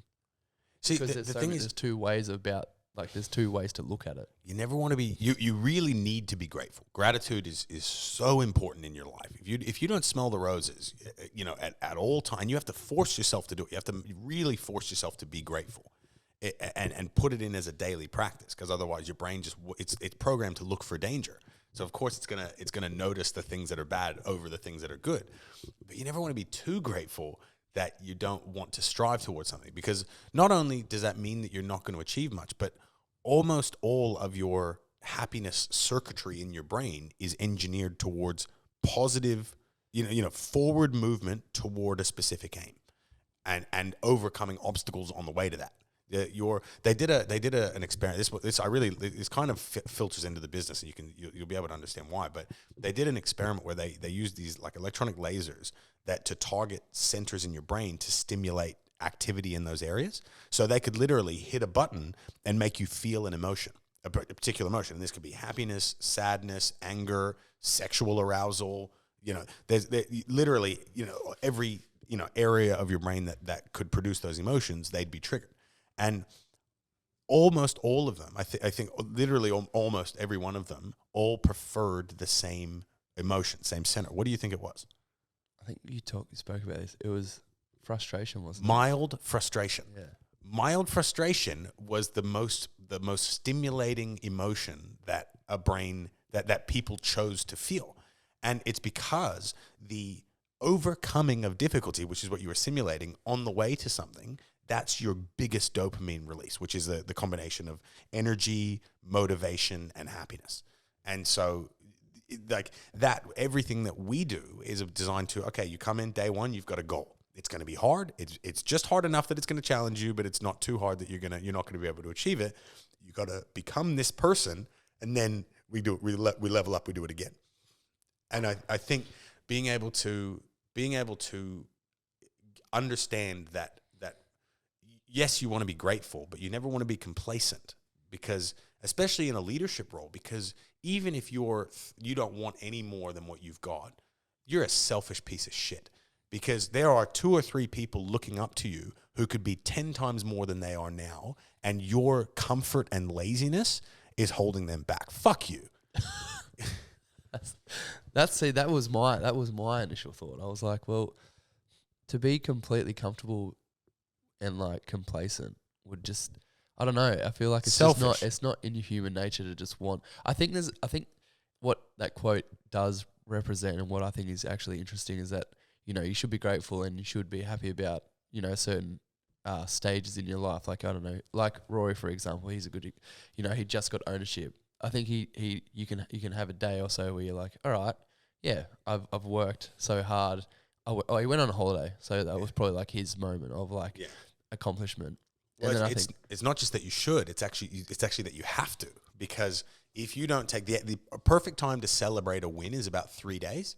The problem is if you set a goal too quickly after achieving a goal, your brain then actually gives you less dopamine for the next goal because it thinks, okay, well, I don't really get that much of a reward for doing this hard thing. So the best thing that you can do when you achieve a goal is actually not to set another goal for like 3 days, even though the temptation might be there. It's actually to just be proud of yourself, actively go out and celebrate with friends and family, and just sit in it for a day or two, and then set another goal. Otherwise, you cook your dopamine circuitry for achieving more goals in the future. I had this same thought about, I was chatting to a friend of mine about training, like doing physical training, and he had such a good outlook on it. He's like, you can take a day off, but you can never take 2 days off in a row. I was like, he's like, you have to train, and like, yes, I know, let's say you train every single day, but he goes, you take Saturday, Sunday off. He goes, that's a problem. He's like, you can have 1 day off, but you can never have 2 days off in a row. And I thought that's such a good way to like look at most things in life, like with your training. Okay, you're feeling a bit burnt out with like your study, the platform, whatever it may be. That's take the day off, but know that the next day you start, it's back to work. Yeah, James Clear talks about that in Atomic Habits. It's don't miss twice. Never miss. It's okay to miss once. Don't miss twice. Because if you look at any level of sustainable success, what's the number one variable? Consistency. Right? And whether that's a skills problem, whether that's a work ethic problem or a commitment problem, whether that's an attitude problem, though there are areas that you need to be able to fix in order to be consistent. And you've got to be really honest when you evaluate yourself of what are my bottlenecks? What are the things that are stopping me from being more consistent? And finding ways to gradually eradicate them one by one. That's you wanna. It's it's the tortoise and the hare. And I always think that story. The slow and steady wins the race, right? Yeah. Everyone says it. The story of the tortoise and the hare. And the thing that annoys me about that, right, is they say slow and steady wins the race. No, it fucking doesn't. Have you watched a race? Have you ever watched a race before the fastest guy wins? That's the point. Like, so stupid. But so I hate the idea of that. It's like, no, slow and steady doesn't win. Steady wins the race. But if you can be fast and steady, you're going to win way more races. So for me, it's how can I be fast and steady? What's the maximum output that I can reach that is a sustainable amount? And what are the things that would stop me from getting there? And really just being disciplined about those things. That's the secret, In our little break, I've upgraded my water bottle from a plastic one to a now weapon. You could really hurt someone. It's intimidating. It's making me feel insecure. I have this, so like... Listen, mate, it's not the size, it's how you use it, right? That's exactly what I've been told. You know the greatest thing I was ever told, and I feel like advice is something that never hits you at the start. It's like someone gives you advice, so let's say you get it straight away, but it never sinks in until that moment. Until you need it. Until the moment actually arises where you need it. So, and what I mean by that is like when I was in Fiji, I was 19 at the time, just joined the Navy. And this old guy I was sitting on the beach with him. It was actually very quiet movie-like, sitting on the beach, What kind of movie are we talking about? Crystal clear, blue water, like the old American movies where like the guy's just lost the chick and there's this like dude just just your Top Gun moments, just sitting. It was like that, and he's like, we're having like cocktails, just drinking beers and stuff, and he goes, Jesse, I'll give you one piece of advice. He's like, happy wife, happy life. And I was like, whatever, man. Like, I was like, I'm not going to let some woman, classic young dickhead who has just no idea. And then it wasn't until I actually got a long-term partner that I was like, oh, yeah, this makes so much sense at that, like, light bulb moment. Here's my issue, and I don't want to come across misogynistic about this, right? But, like, even just that phrase, happy wife, happy life, what's that implying?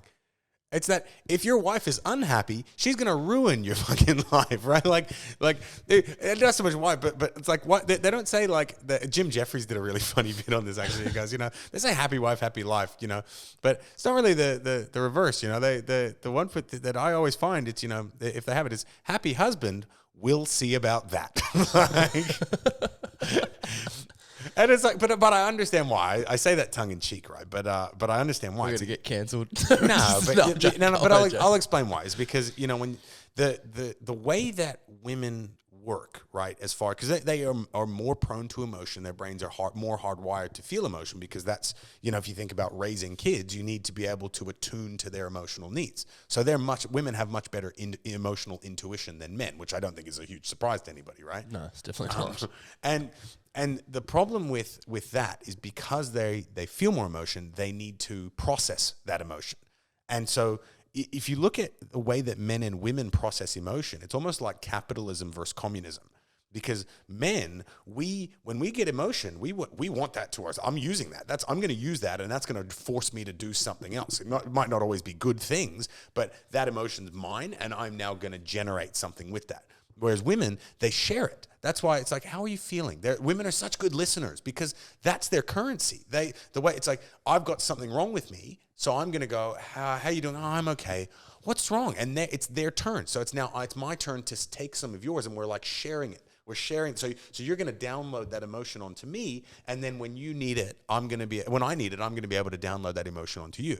And so that's why they speak the way that women speak. They're such better listeners. They're really good to vent to because that's the language that they speak with one another. Whereas men, we don't speak that language. And so where a lot of the disconnects happen in relationships is women go to a man with their problems, right? And say, oh, I've just got this stuff. And men naturally just go, oh, why don't you do this? And they're like, that's not what I want. I want to see that it's had an emotional impact on you. I want to see that you've been moved by this thing, which is kind of like, that's kind of shit too. Cause I want to ruin your day a little bit so that we can both feel equally bad. But that's just how they operate with each other. And it doesn't rub them the wrong way, but men aren't as used to that negative emotion. So we don't process it well. I know the best way, the best thing, I don't know if I thought of this or someone had told me this, but this is for anyone out there in a relationship listening right now, and you're mainly a guy. I'm going to talk to men right now. Women, you're a bunch of legends. But for men specifically, if your partner is upset,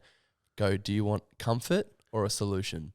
It is the best question to ask right at the start without throwing yourself in the deep end and getting like a plate thrown at you or something, because that most of the time, like, as you said, like as a guy, someone's like, she's like, my friend's just been a dog and she's been like this for ages. You're like, all right, well, just get rid of your friend. Pretty simple. Just don't speak to him anymore. Oh, no. And they don't want that. They want you to go listen and go, oh, yeah, it sounds like she's jealous of you. Yeah. Well, anyway. It's just like they're really... So all you men out there, just say comfort or a solution, because if they say comfort, then you just shut up. Just go, all right, yeah, no worries, and listen. I'll send you the link for this and you can put it in the bio. There's a video called It's Not About the Nail, where there's a woman who's got a nail stuck in her head, and the husband's like, it's just like, I've just got this throbbing pain, and it's endless. And you do have a nail in your head. She goes, John, it's not about the nail. Like, I was saying, it's the funniest relationship video ever. But I think that's the difference. It's like that's why most issues happen in relationships, is because men are trying to speak men language and women are trying to speak women language, and they're not the same language. So you're bang on. It's like, do you need to vent or do you need a solution? Yeah. And it's like, and 9 times out of 10 it's vent, but it's, just being able to identify it. It's like it'd be like the day that they actually say they want a solution, men would just be like, wait, what? It'd be like, like when you have dogs and you're like, all right, it's time for a walk, and you see them just start going like absolutely nuts and like run to the door like going ballistic. I feel like the day that your partner says you actually want a solution, you'd just be like, oh, this is my time to shine. Yes. What would reverting back? Oh, this is so much fun. Reverting back to like the burnout stage of like business. Was there a time in throughout your like career? Well, I'm sure there was, because there's a time in everyone's career, but more specifically with, let's say, FCOM, for example, because you're trying to upscale and you're trying to scale it. How do you handle burnout? I love what I do. I love it. I look it's the same as a relationship, right? It's like if you look at the things you don't like about your partner, you're going to focus on the things you don't like about your partner, and you're not going to feel as good. If you focus on the fact that like Courtney, my fiance, right, she's so compassionate. Shout out Courtney. Yeah, just puts everybody else first, cares, is really good at, hey, do you think about how this might make that person feel, which I'm not naturally very good at. Very organized, orderly, sees problems coming, Like really, there are, and obviously beautiful girl, and just does it. If I focus on the things about her that I don't like, I'm going to be unhappy. And if I focus on the things I like about her, I'm going to be happy. And so it's like, how do I avoid burnout? I've got a good morning routine. I'm up at 4:30. Nobody messages me until 7:38, so I've got at least 3 hours to recharge my 4:30 batteries. every morning. Yeah, and I've got at least 3 hours of my time where I'm praying or meditating, I'm training, I'm reading. I read in the sauna. I've got a little sauna at my house, so I read in the sauna every day. How do you read in the sauna? Is it like on a Kindle? I know books, but I just keep a towel on my lap and just wipe my hands every couple of pages, right? But because I want to maximize my time. I want to optimize it. And then I'm visualizing. I'm doing, and it's not that you need the routine in order to succeed. I'll still do the stuff I need to do without the routine, but like you don't want to be too reliant on it. But just having that time to myself, I definitely get to recharge my batteries a bit. And then I also just do things I like doing. Like if you spend all your time doing things that you hate to do or have to do, of course it's going to drain your battery. So if I think about what are the things I love to do and what are the things I like to do, whether that's fighting, whether that's reading, whether that's going to see a movie, right? I like movie. I like escaping reality sometimes. You're a big kid. Yeah, I'm a nerd, man. And I think that, so I'm constantly aware that I'm replenishing. I'm using my time effectively to replenish my energy. And I love what I do. And there are plenty of things I can be pissed about. It's a people business. There's so many problems arise because I'm trusting people and leaning on people rather than data and systems and like a tech business or something like that would, or like a hardware business. It's, there's not, it's a there are lots of things going wrong at all times that need to be solved immediately with disastrous consequences if I don't. But I don't focus on that. I focus on what I'm doing for people. I focus on the opportunities I'm providing. I'm focusing on someone hitting a PB and getting the biggest paycheck of their life. Someone getting their first ever $4,000 paycheck from 1 week of work, and you never go back from that. You are now a person that has earned $4,000 in a week. Like that. I focus on that shit, and that's how could I possibly burn out if I love what I do and I make time to recharge? And that's why you see, even when I'm on holiday, I'm the worst holiday taker ever, because I just want to work, and I'm still on my phone, I'm still messaging, I'm still in the group chats, I'm still tracking the numbers, and and I got in trouble. Like, we were obviously in Europe a couple of weeks ago, and she's like, "Can you stop working?" I'm like, "I'm trying." Like, that's what Frenchie was saying about Rory when they were overseas. Yeah, she'd be like, "What are you doing?" He's like, "Oh, I just got to check in. I just got to do this." He didn't have to either. We took, because I'm in the city, so it's not like I don't know how to run an office. So we took good care of his team and he took Dean and I out for like a really nice dinner to say thank you at the steak place that we went to the other night. Nah, different one. A better one. New one in Brisbane. Yeah, slightly better, right? but yeah, but it is. It's addictive because it's the running a sales or like sales heavy organization. It's literally like playing Warcraft. It's like playing like a strategy RPG where you've got outcomes you need to achieve, and each of your characters is leveling up. The more experience they get, they unlock this new level.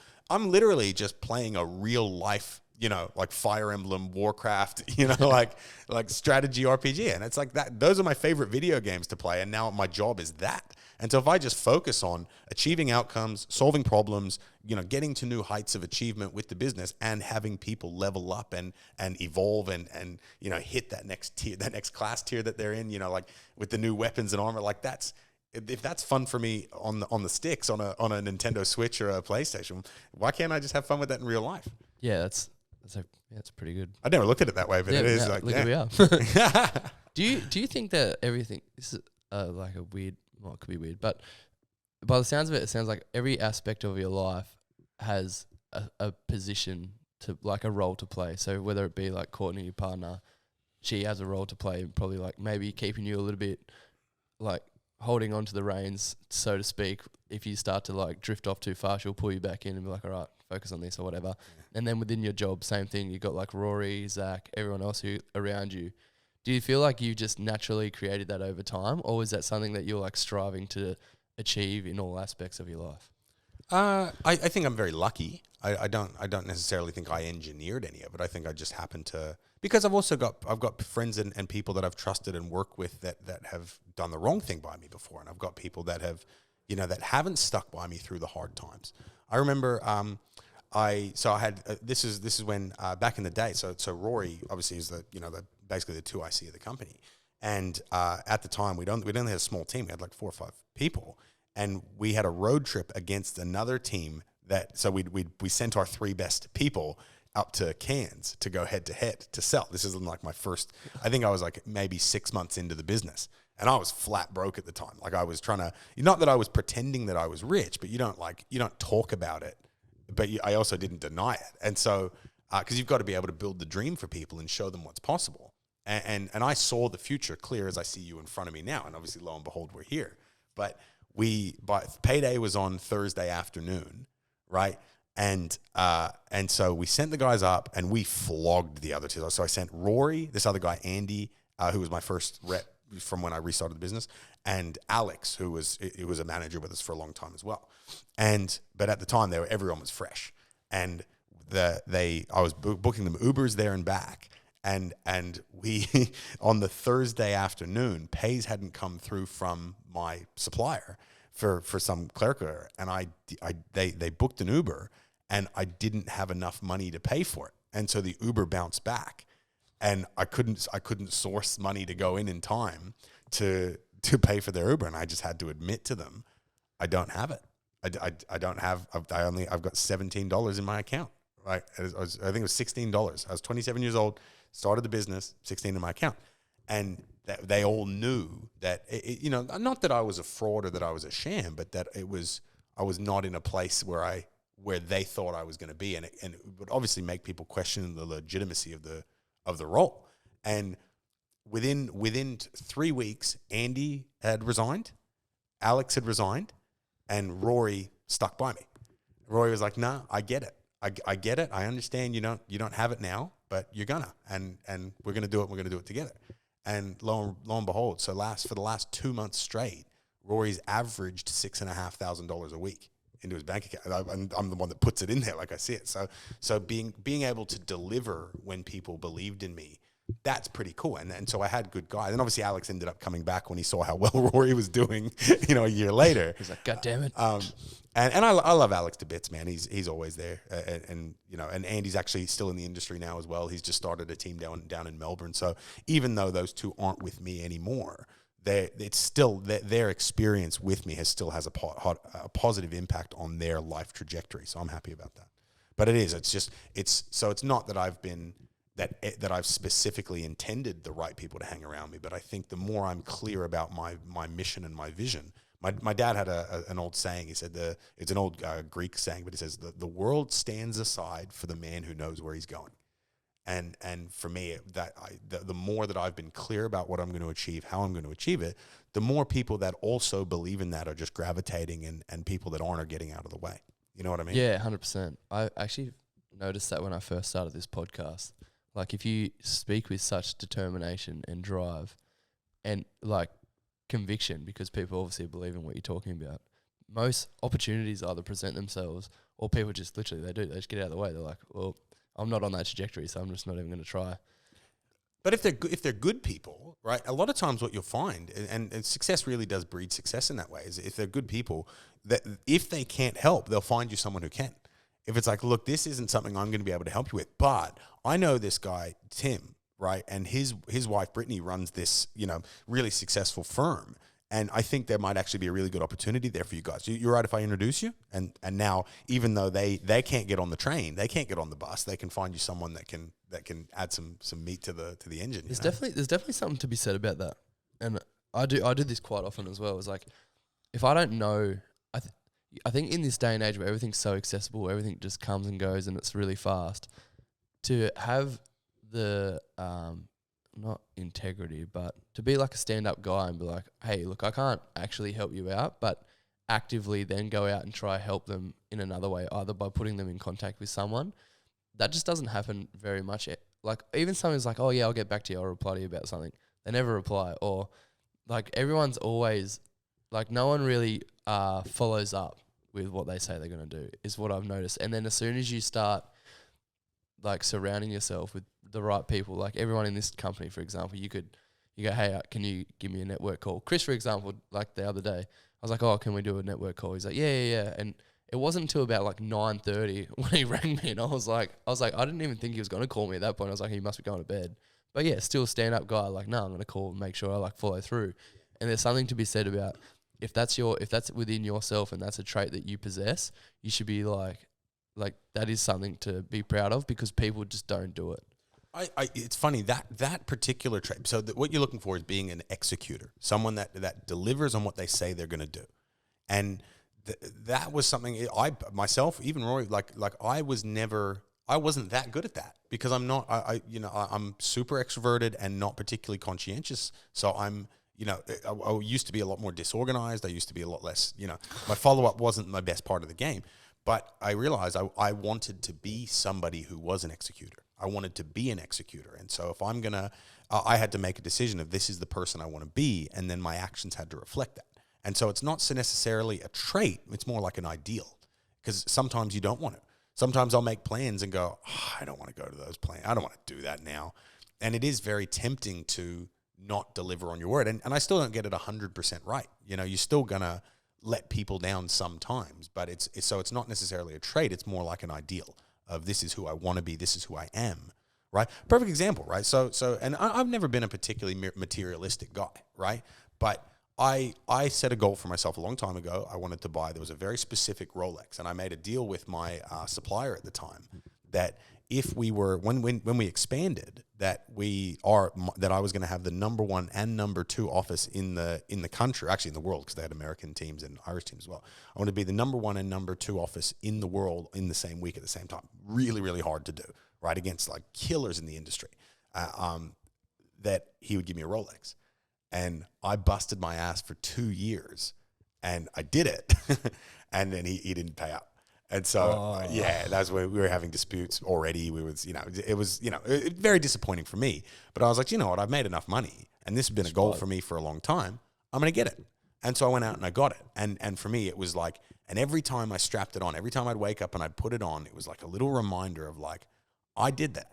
I set a really, really hard goal for myself, and I did it. And so as an identity, I'm a guy who wears a Rolex. I'm a person that's a Rolex guy. And then I blocked a punch. I was being cheeky, and I was like my mate Lockie, who he works in the events team now, and he threw a punch at me just like we have a very some friendships are like that. And I blocked it, with and it hit my watch, and it broke the clasp, not broke, but busted the clasp. And so I put it in to get fixed, but because obviously there's such a backlog with COVID, there's such a backlog. They said, in order to keep the warranty, we've got to polish it, we've got to service it. It's going to take 6 months to get it back. And so I went to Europe. I was wearing just rocking a Tag, and they're good watches as well. But as an identity, I'm a Rolex. I'm somebody who earned that, and I felt in the weirdest way, and maybe it is materialistic, but in the weirdest way, I felt incomplete because I had achieved that, and I'd reached that level of stratification that other people, when they're wearing, $20,000+ watches, they see yours, and immediately you get credibility. Okay, you're on my level, right? And you do get that in business a bit. So it's actually, even though, and the value of them's gone up as well, but that's paid itself off already just from credibility in meetings and with, in networking circles. But eventually I was like, I've still got another 5 months before I'm going to get this thing back.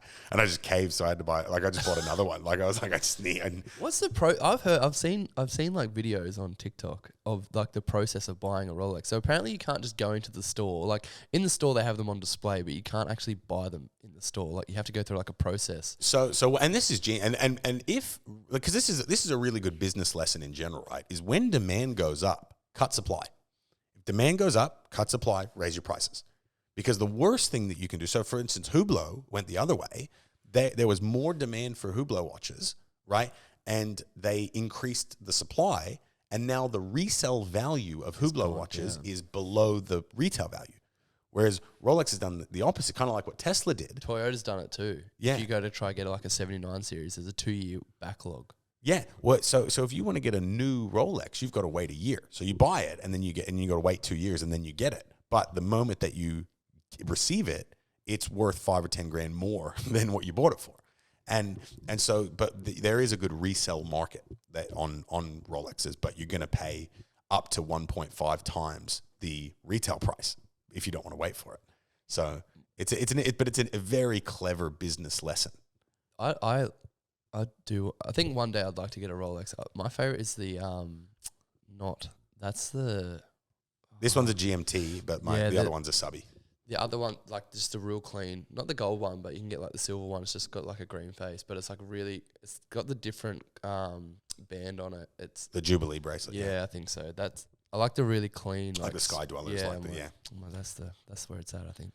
Yeah, and you like, but for me, I looked at a picture of it every day for 2 years until I got it, and for me, and I think that's why it wasn't the look at me, look how important I am. It was more the fact that it's just proof to me that when I set my mind to something, I can do it. You know, I think manifestation is such an important thing, and I did a lot of soul searching, I guess you would say, towards a lot of acid. Start of last year. Anytime someone says soul searching, I'm like, that's mushrooms or acid. Yeah, I was just, doing a lot of self-development, talking about like manifestation.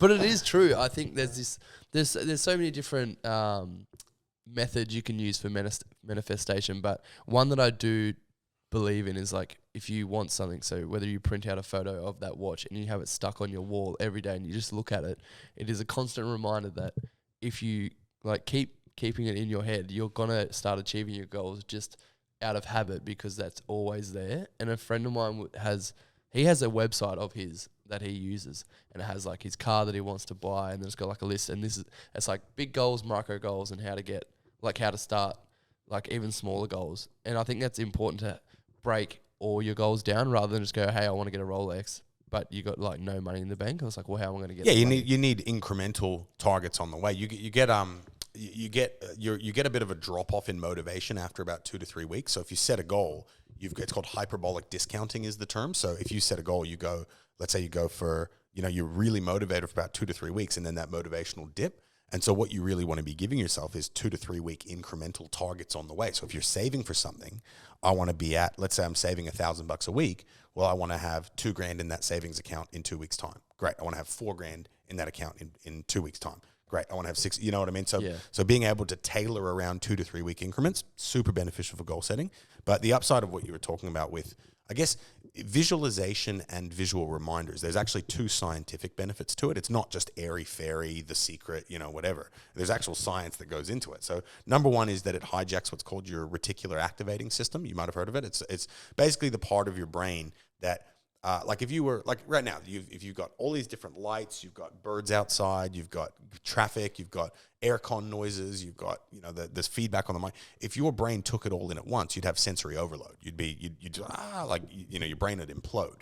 And so what it does, it picks out the things that are most relevant and filters out the other stuff it doesn't need. And so, it's the same as like if you start looking at buying a car, all of a sudden you see that car on the road everywhere. Or you even sometimes you'll learn a new word, and then you'll watch one of your favorite movies, and that word that you never knew was in that movie. Like, oh my god! So that's how that works. And the more that you hijack it by reminding it of what's important, the more it's going to notice those opportunities. So that's why I always get people to goal set every day. You're supposed to come into the office, do your little goal setting sheet to start the day, so that it hijacks that RAS, so that you're more just intrinsically focused on what matters. And that focus is what keeps you on track. So that's the first part of it. And then the second part of visualization in particular, especially ones that you imagine, is it's the same neural circuitry as memories. So when you imagine something, it goes through the exact same neural process as if you're experiencing something. And so every time you visualize something, you're basically tricking your brain that it's happening. And so if you visualize something enough times, what do you think that's going to do for your level of confidence and certainty if your brain thinks you've already done it? And so not only does it help the reticular activating system and keep you on track, but it actually drastically improves confidence, because your brain's like, well, I've done this 50 times. I can do it again.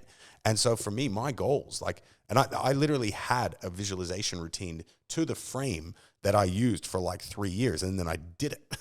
And I'd imagined it so many times, it felt like a memory before I'd even done it.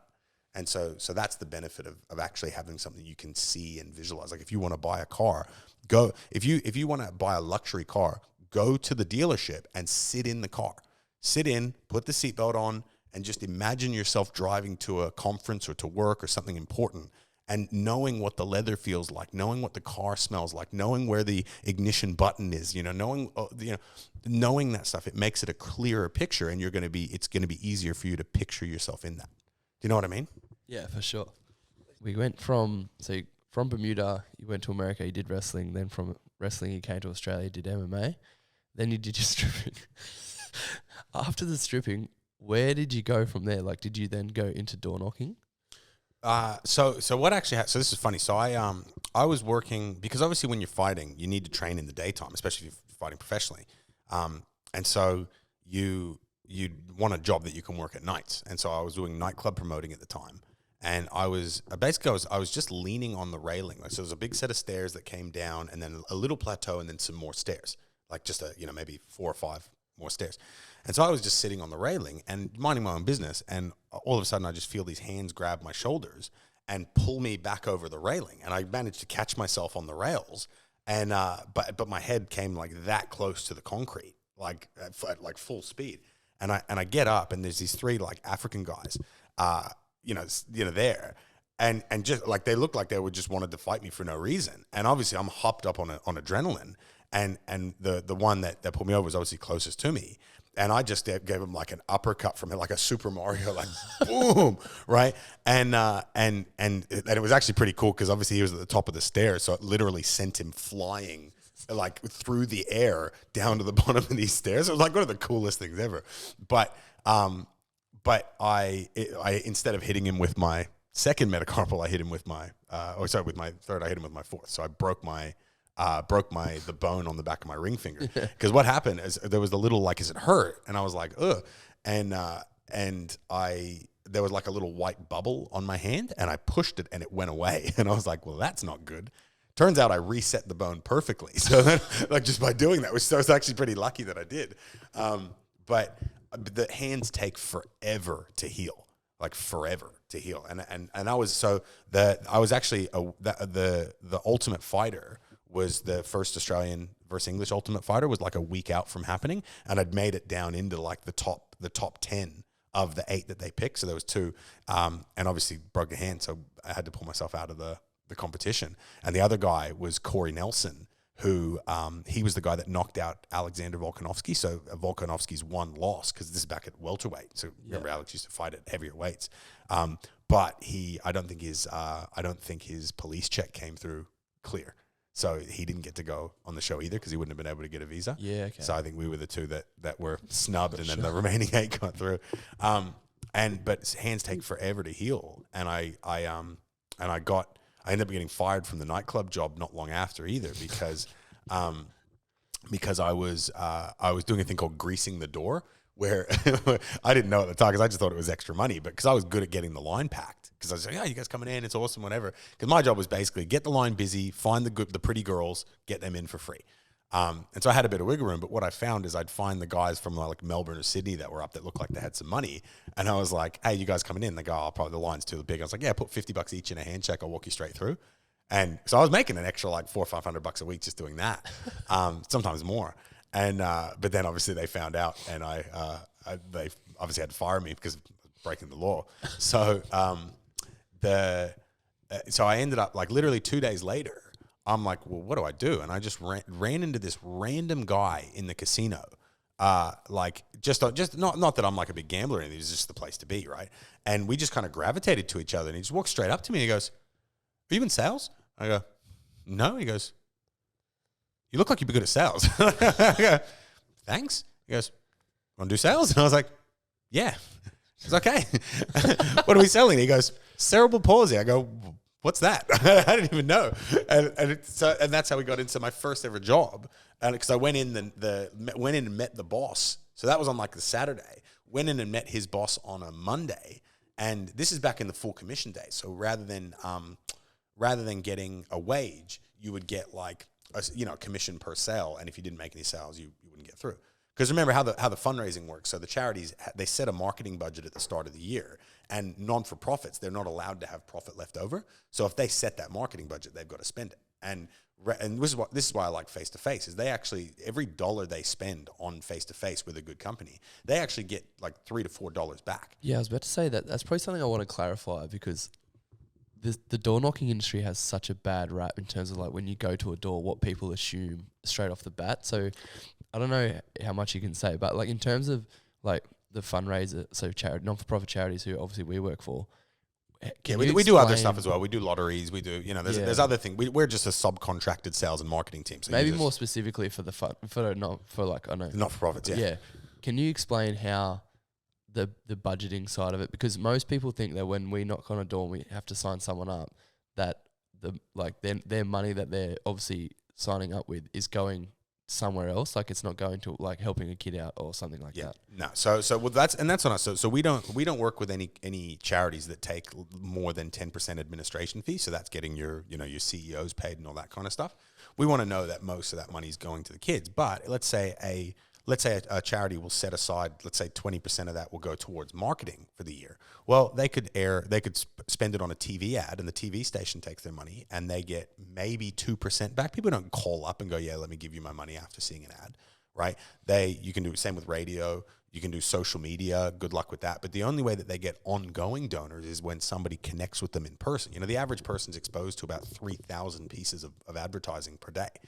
And you're not going to remember the last billboard you saw, but you will remember that person that knocked on your door and you found common ground because you both like Star Wars and you both support the same footy team, and where they really connected because obviously it's something that maybe, let's say it's cancer and you lost someone you love to cancer, or let's say it's mental health because you've struggled with that before, or let's say it's helping veterans because you've had family that have served and you've seen what they go through, like that, and connecting. And you don't want to be selling people something they don't want. If people aren't giving you, if people aren't interested in what you're saying, go find someone that is. It's not a force sell. It's not a guilt trip. And there are some companies out there that don't sell with a lot of integrity, but they don't stick around. They don't make it. But so that's sort of the operational side. But the actual remuneration, how that works, we don't get any, like the person that's knocking on your door doesn't get any of the donation, right?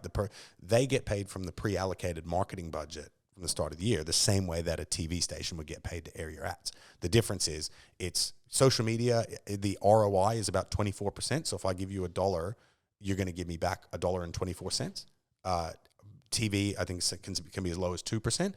What we do, the average donor will stay on for an ongoing donor. The ones that make it past that first debit, they'll stay on for a very long time. So it's really it's about 16 times more effective than any other marketing they can do.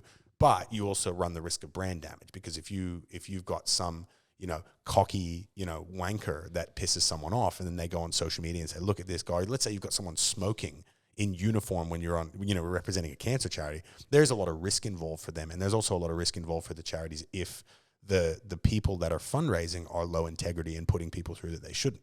And that's on us to just regularly police. But how much quality training and compliance training do we force down your guys' throats every week? Yeah, it's like every day. Every day you're getting something. And you've got to be really meticulous with that. So that's basically how it works. So it's not all we do, but it's definitely my favorite, because the other thing is that with the fundraising is that you're not just, if you're not relying on the products, the benefits of the product to do your sales for you, you have to learn how to use emotion and how to influence emotion. And so it's the best training ground for sales you can ever imagine, because you're not actually selling a product. And I always say, if you can sell nothing, you can sell anything. And that's why you get, like, we've had 9 people go and start their own successful businesses after working with us for a year or more. And that number is not going to go down, right? And that's because we're teaching you how to communicate, how to have the right mentality, how to lead, how to teach, how to inspire, how to public speak. And that's all just in your first year of work. And so that's the thing that motivates me the most as far as doing it. So yeah, that's basically the industry in a nutshell. But I didn't start on doors. I was never a door. I was kind of looked down at the doors guys, because I was a shopping center guy. See, I'm the opposite.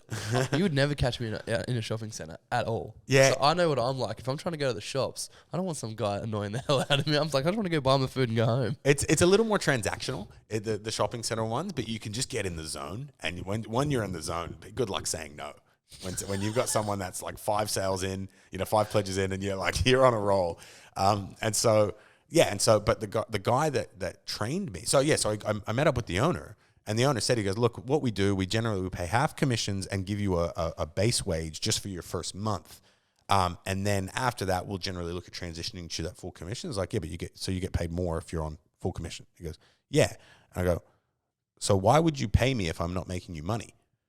And he was like, I was like, can I just go on full commission right away? He goes, yeah, but it's going to take you like a couple of weeks to learn how to do it. And I go, no, it's not. And so I ended up getting 3 on my first day, but the guy that was with me did 9 on the booth. And for just for scale, the average agent will do about 2 a day, right? In across the industry, they'll do about 10 a week, 2 a day. That's normal.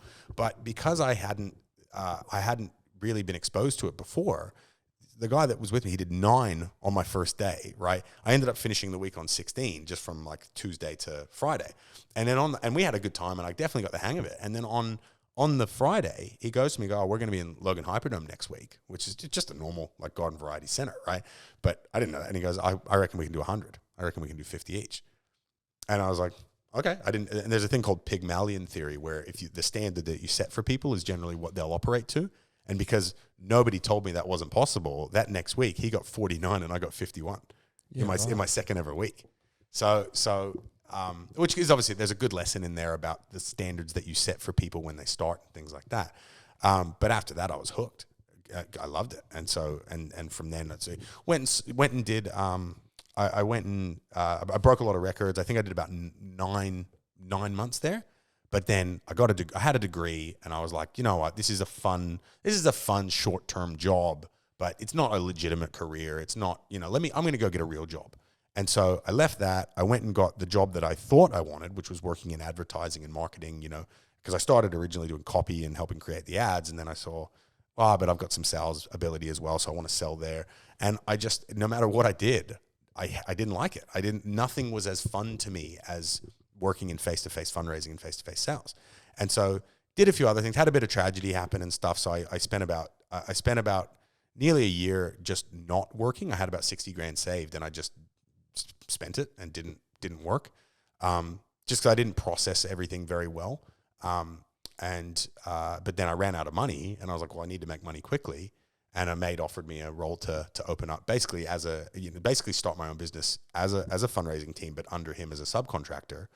Started that and wasn't taking it very seriously, but was doing enough to survive. And then he had to shut his business down because he tried to. This is like salespeople, right? He tried to sleep with his 2IC's partner. Right? And so his whole company was just like, no, screw you. And so they all left it. So he had all these he had this office, he had all the printers, he had all the furniture, he had all this, and he was like, what do I do with all of this? He's never come back to the industry since. He wasn't in fundraising, but in sales. And just right place, right time. I was like, well, I'll do it. I'd never done doors before, but the events team wasn't doing that well, and I'd only just decided I want to do it because I saw a speech about, the old burn the boats, the Hernan Cortez speech. I saw that, and I realized that the reason I wasn't where I wanted to be was because I never stuck with anything long enough past when it got boring or past when it got hard or past when I started failing. I just go find something else to be good at and then be good at that thing. So I'd committed to it, and then literally 2 weeks later, that happened. Or maybe it was a bit longer than 2 weeks, but it was a pretty short time frame. That happened, and this doors team fell into my lap. And I was like, all right, I guess I'm doing doors now.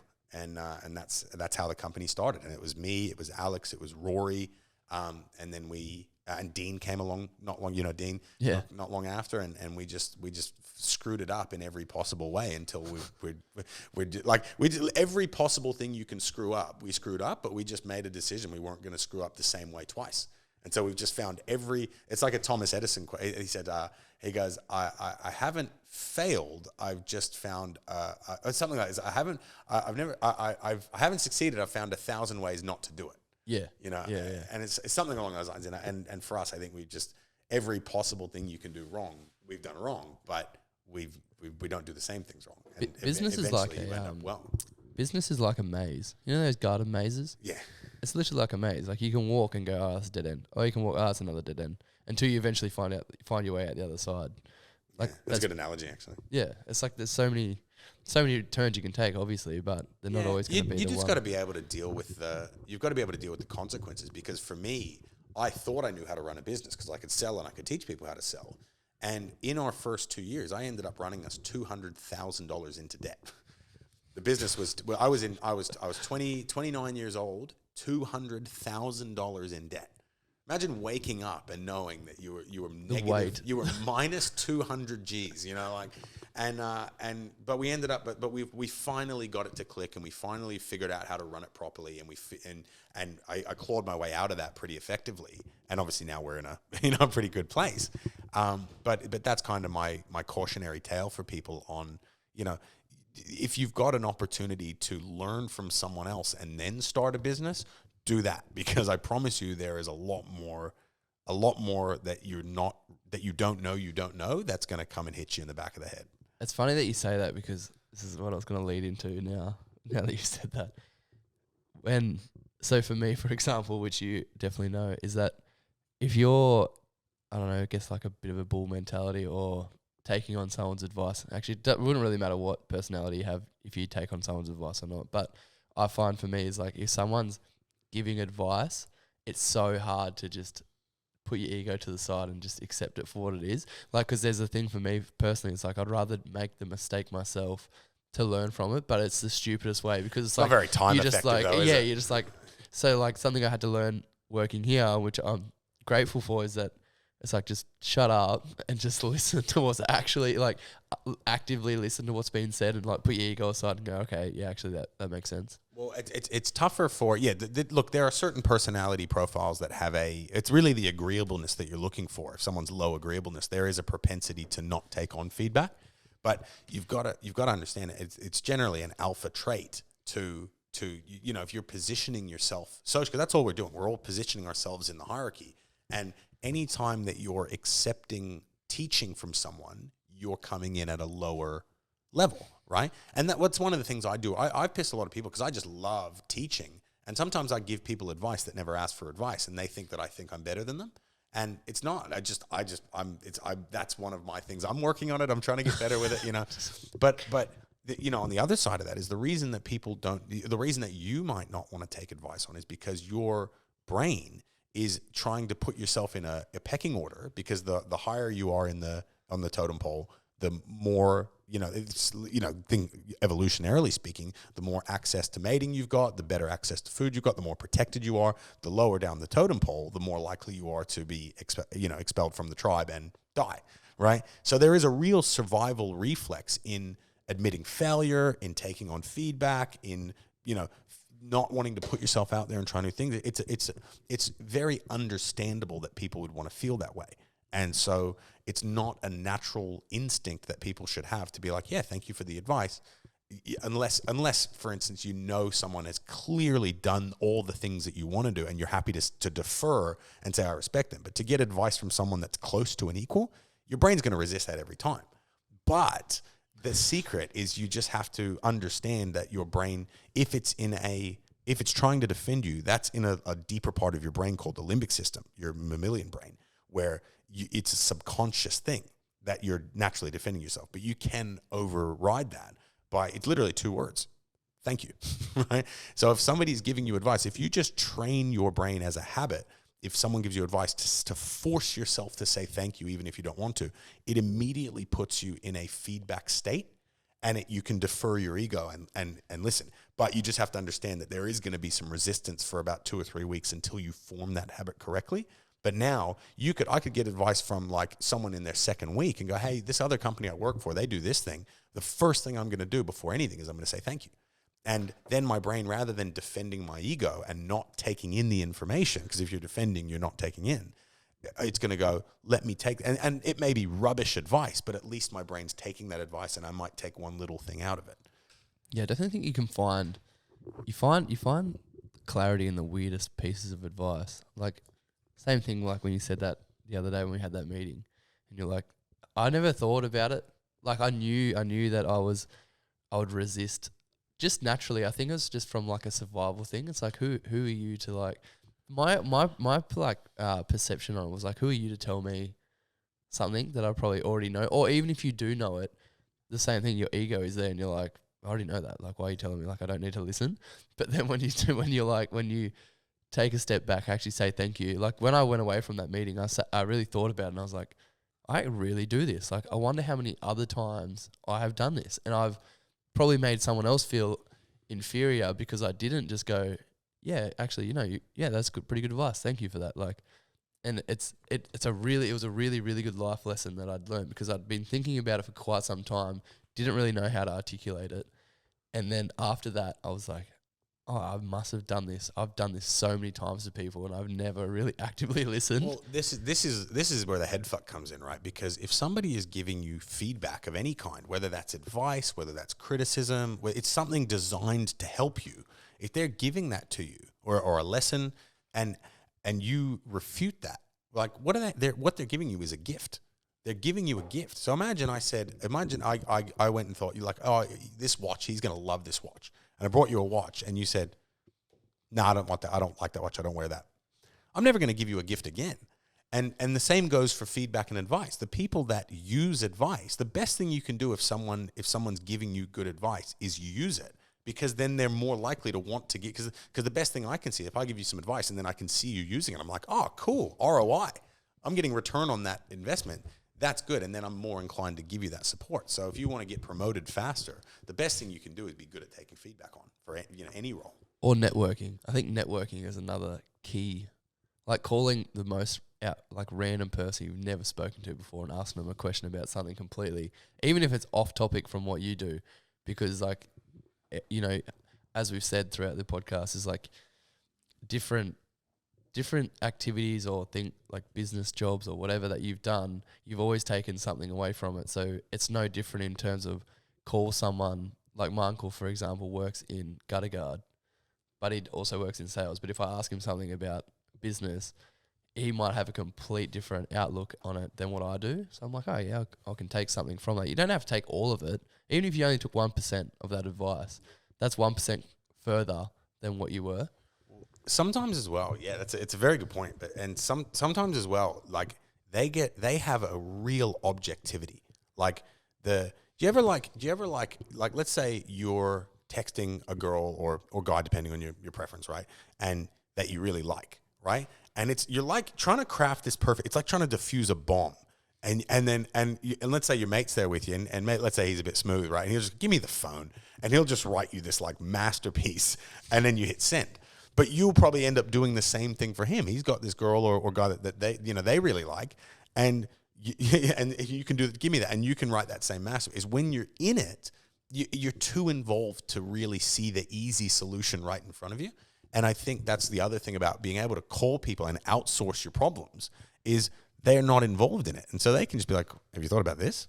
And you're like, oh my God. How often do we do that where you're like, oh, is that it? That's the best thing about it. Yeah, it's like someone's looking at it objectively. There's no emotion involved. So it's like if you're in a bad way in your relationship's probably the best analogy to always use, but it's true. It's like if your partner in front of you is giving you grief about something and it's making your head do crazy stuff, you always naturally then want to call someone to get like some advice, because objectively they're not emotionally involved in you or your partner, so they see it for what it really is. Even if you don't like the advice they're about to give you, at least they give you honest advice. Yeah, which is true, and that saved me a lot of times being able to do that. Previously. Yeah, without like just losing it and then digging yourself a deeper hole. Yeah, well, and this is another one. It's a funny one because I was talking to Sean, one of our guys, about how to manage his time how to keep his relationship, because obviously he's committing to a lot of hours and because he's pushing for big promotions and stuff. And it's like, how do I balance a relationship? It's like, what does a partner need? Is they need two things. They need allocated time and they need presence, right? Especially, female partners, but I guess partners in general, right? It's so when you're talking to them, in the time that you do have with them, that you're there with them, listening to them, helping them download, and you allocate, there's the exact amount of time, that the perfect amount of time is 90 minutes a week. So if you can have one 90-minute date a week with your partner where you just go out, no phones, dinner, whatever, where you're just being with each other and present with each other, that's enough to sustain a relationship. It doesn't need much. And so the people that say, my partner's not really as on side with the job because she doesn't like that I'm working big hours or, whatever it might be. It's like, okay, cool. When was the last time you took her on a proper date? Okay, do you do that every week? Do you do that one? We finish on Tuesdays and on Fridays. We finish early. We finish on time every Tuesday, every Friday. It's almost guaranteed you're going to be home on time. That's your day. You don't book anything else for that time. That's your time that you carve out for them, and you don't break it. Likewise, when you're with them, you're there. And I think that's what you'll find when you don't have that is that's when you start fighting, right? Because why do couples fight more often about stupid stuff? Not about normal stuff, but why do they fight about stupid stuff? It's because that's when they're present with each other. And so they may not even, and guys do it and girls do it, right? There's no, Gender bias. Gender bias here. But if you're not feeling heard or feeling like a priority or feeling seen, right? How easy is it to hit that button that gets someone angry, even though you didn't mean to? You didn't mean to do it. It was subconscious. You didn't actually, it wasn't your fault, right? But you subconsciously knew this, that to say that thing that you know they hate. You know, you're just like your dad. Whoa, you know, like, and you'll find that, so that making that time for them, not only does it help the health of the relationship in general, but it also wards off a lot of those fights, because they're not fighting for attention. They're fighting for, because I always say, and this is something that a lot of, this is why I like dating girls who, or liked dating, I'm with one now, but liked dating, like dating girls whose dads were, or parents, either parent really, were either owned a business or managed a big business, because they get it. They understand if you don't want to be with a broke man, then you're going to have to get used to being with a busy man. And a lot of partners can't handle that. And it's like, okay, well then you just got to understand, if you don't want them to be successful or have a life, you're going to have to give. One of these has got to give. You know, which one's it going to be? Have you ever thought about this? So when, like, I don't know what you do in terms of, so let's say Courtney hypothetically sends you like a message, and it's something that let's say you're in a meeting, or like you're at work, and she sends you like some message about, I don't know, maybe you didn't clean your socks up off the ground. Something that will like just piss you off within your relationship, and you know that she knows that you're in an important, let's say you're in an important business negotiation, and you know that they send you something like that, and you're like you should know that this is going to piss me off, and now you're trying to like manage your thoughts, because you're like, oh, you're annoyed about that, but then you're trying to focus on this. What do you do, like, because I know some friends do it. They do like a 3 breath thing where they'll take like 3 deep breaths and try to put themselves in their shoes, just so they can like early manage it and go, okay, well, yeah, maybe like 2 weeks ago I did the same thing. She did ask me to do that, didn't do that. Is there like a pattern that you try to get around these situations? In that example, right? In that example, I'm that's a boundary I'm going to put down right away. Like if my job requires me to be in a good mood, like, then we have a very clear agreement right away. Listen, this is important to me, right? Even if you're mad at me, sit on it till 6 o'clock, and you can yell at me all you like at 6 o'clock. You do not under any circumstance mess with my head when I need to go and put bread on this table. So that's a boundary I'll set right away. And if they want to keep breaking that boundary after you've expressed how important it is, that's a toxic partner. You don't want to be with that partner. That's a telltale sign. They send you the 3-paragraph, let me tell you why you're a bad person messages at when they know you need to be in the zone. There's no place for that, with me. And I'm very clear about my boundaries in relationships that way. But if I were to be upset by something to start my day or at an important time, I don't need any strategies. My shit sandwich tolerance is through the roof. Like, you want to, like, running sales teams is like herding cats. Every single person is intrinsically selfishly motivated. They have no problem pushing boundaries. They can avoid blame like Neo in the Matrix. Like these are the hardest possible people to manage. Like, mirror. Do you, because these are people that have spent their whole life doing silly shit and getting out of trouble. They're experts at it. And so, if you're not going to last long if you take everything personally, and the more that you can not take things personally or as a personal attack on you, the more you can just see them for what they are, which is a problem to solve.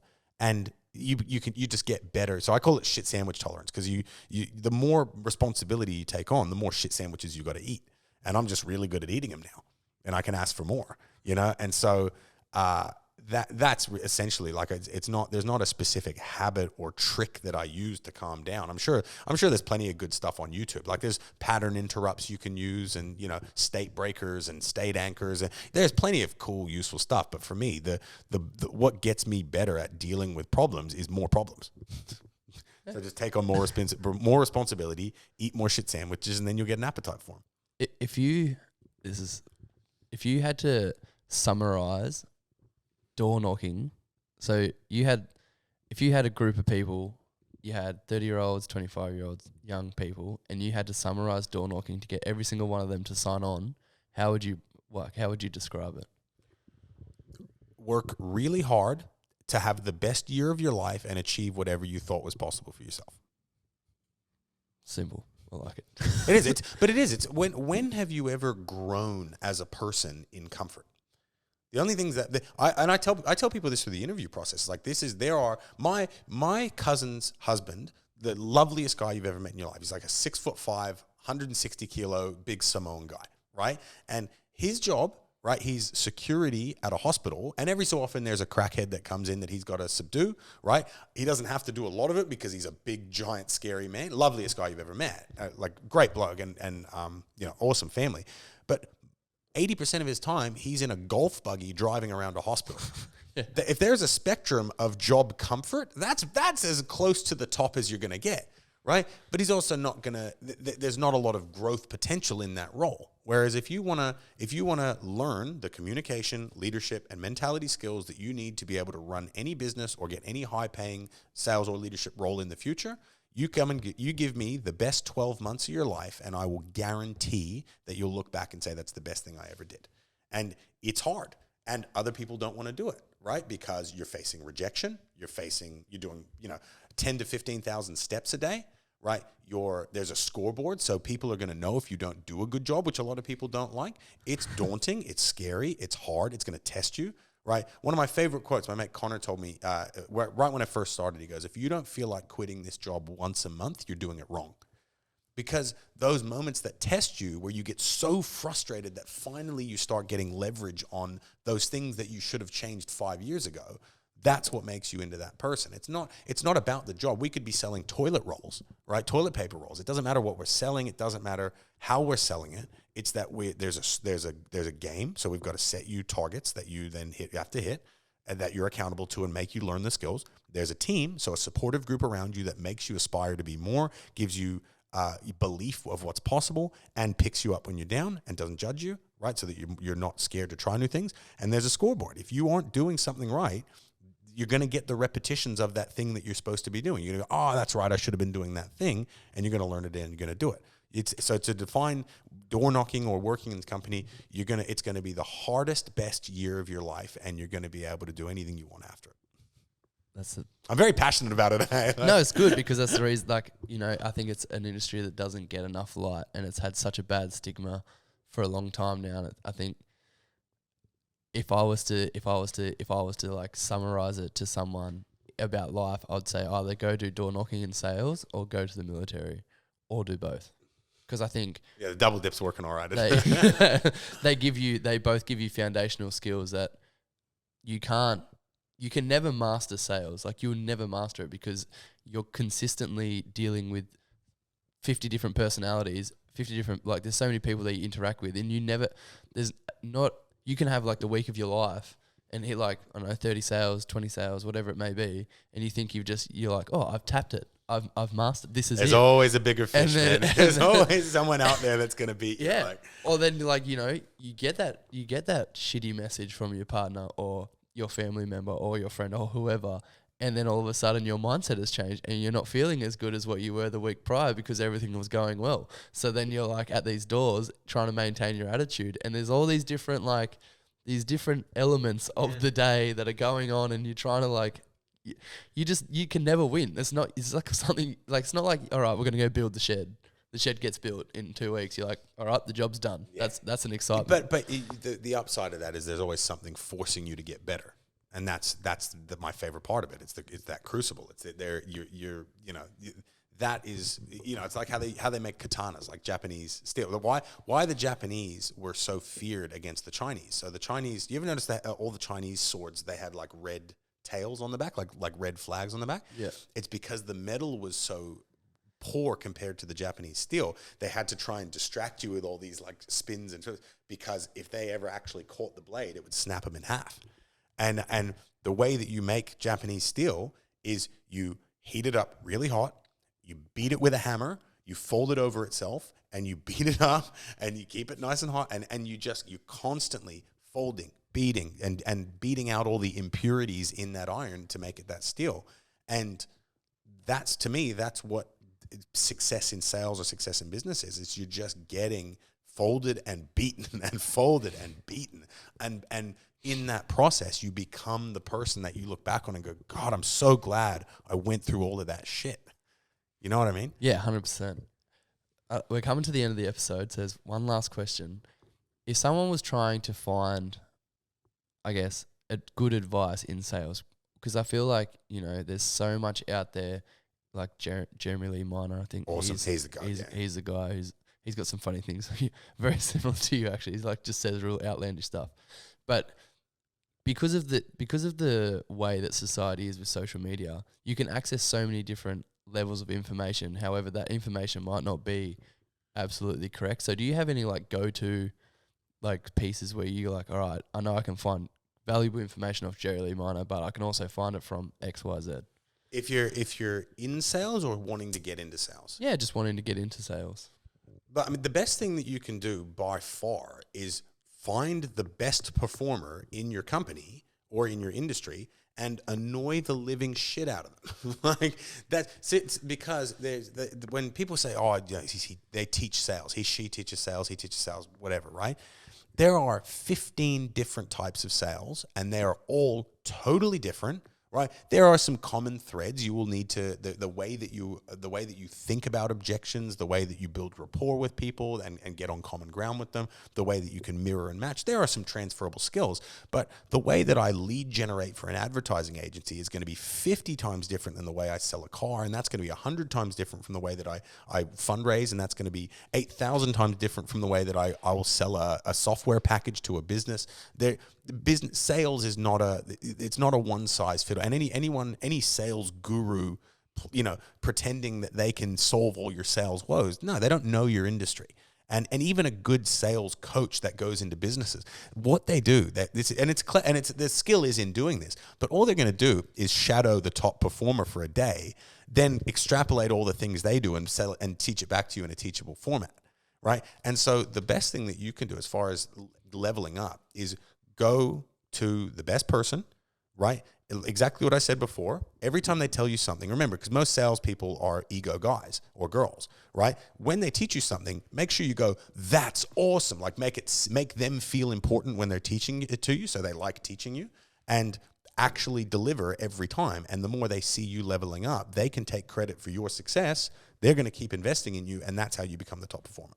So find the best guy, be like that mosquito that gets into your room in summer at night and is just buzzing around your head every couple hours. Yeah, can't get me. Can't. That's who you be, the mosquito.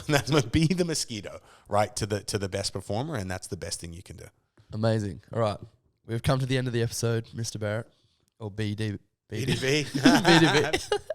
Now, there's two things before we get out of here that I like to do. The first one is you get to shout out a local legend who you think should come on the show, or international in your case because you travel the world. And secondly, you get to give a piece of advice to anyone out there who you think needs a kick up the arse. So it doesn't have to be someone specific that you know, but just any advice that someone listening might need and might actually get them starting on their project. Yeah. Shout out, like obviously I mentioned Zach already, so I've already used that one, but I'll probably go with either Chase Patterson, who owns Low Deposit Homes, or Tom Blackhurst, who owns Blackhurst Law. Both local legends, but just the best in the industry at what they do, and also have a couple of really good stories to tell. So those would be my shout outs. And then the second question is advice for? Yeah, just maybe your dad gave you a piece of advice that like kind of altered your perspective on things and helped you, or like something like that. You know what I mean? Yeah. Okay. So I guess one little take. I kind of dropped a few of them already. You dropped so much, but I mean, I have to do it. It's a part of the job. Yeah. I guess people that are struggling with 99% of your problems can be solved by picking anything and giving it all you've got. Any problem you're going through, any difficulty, I've seen people push through the most heinous, horrible things going on in their life. And when I asked them, how did you manage to achieve that? They just said, my why was bigger than my why not. And so And it doesn't have to be something that you're so enamored with or that you see a whole future. It just has to be anything. And who you become on the way to achieving that thing, especially if it's a little bit hard, is going to be exactly like what's happened in my life, where I wanted to be the best cage fighter. I wanted to be the best, I want to be the best stripper. I wanted to be the best author. All of those things have helped me here, even though I didn't know.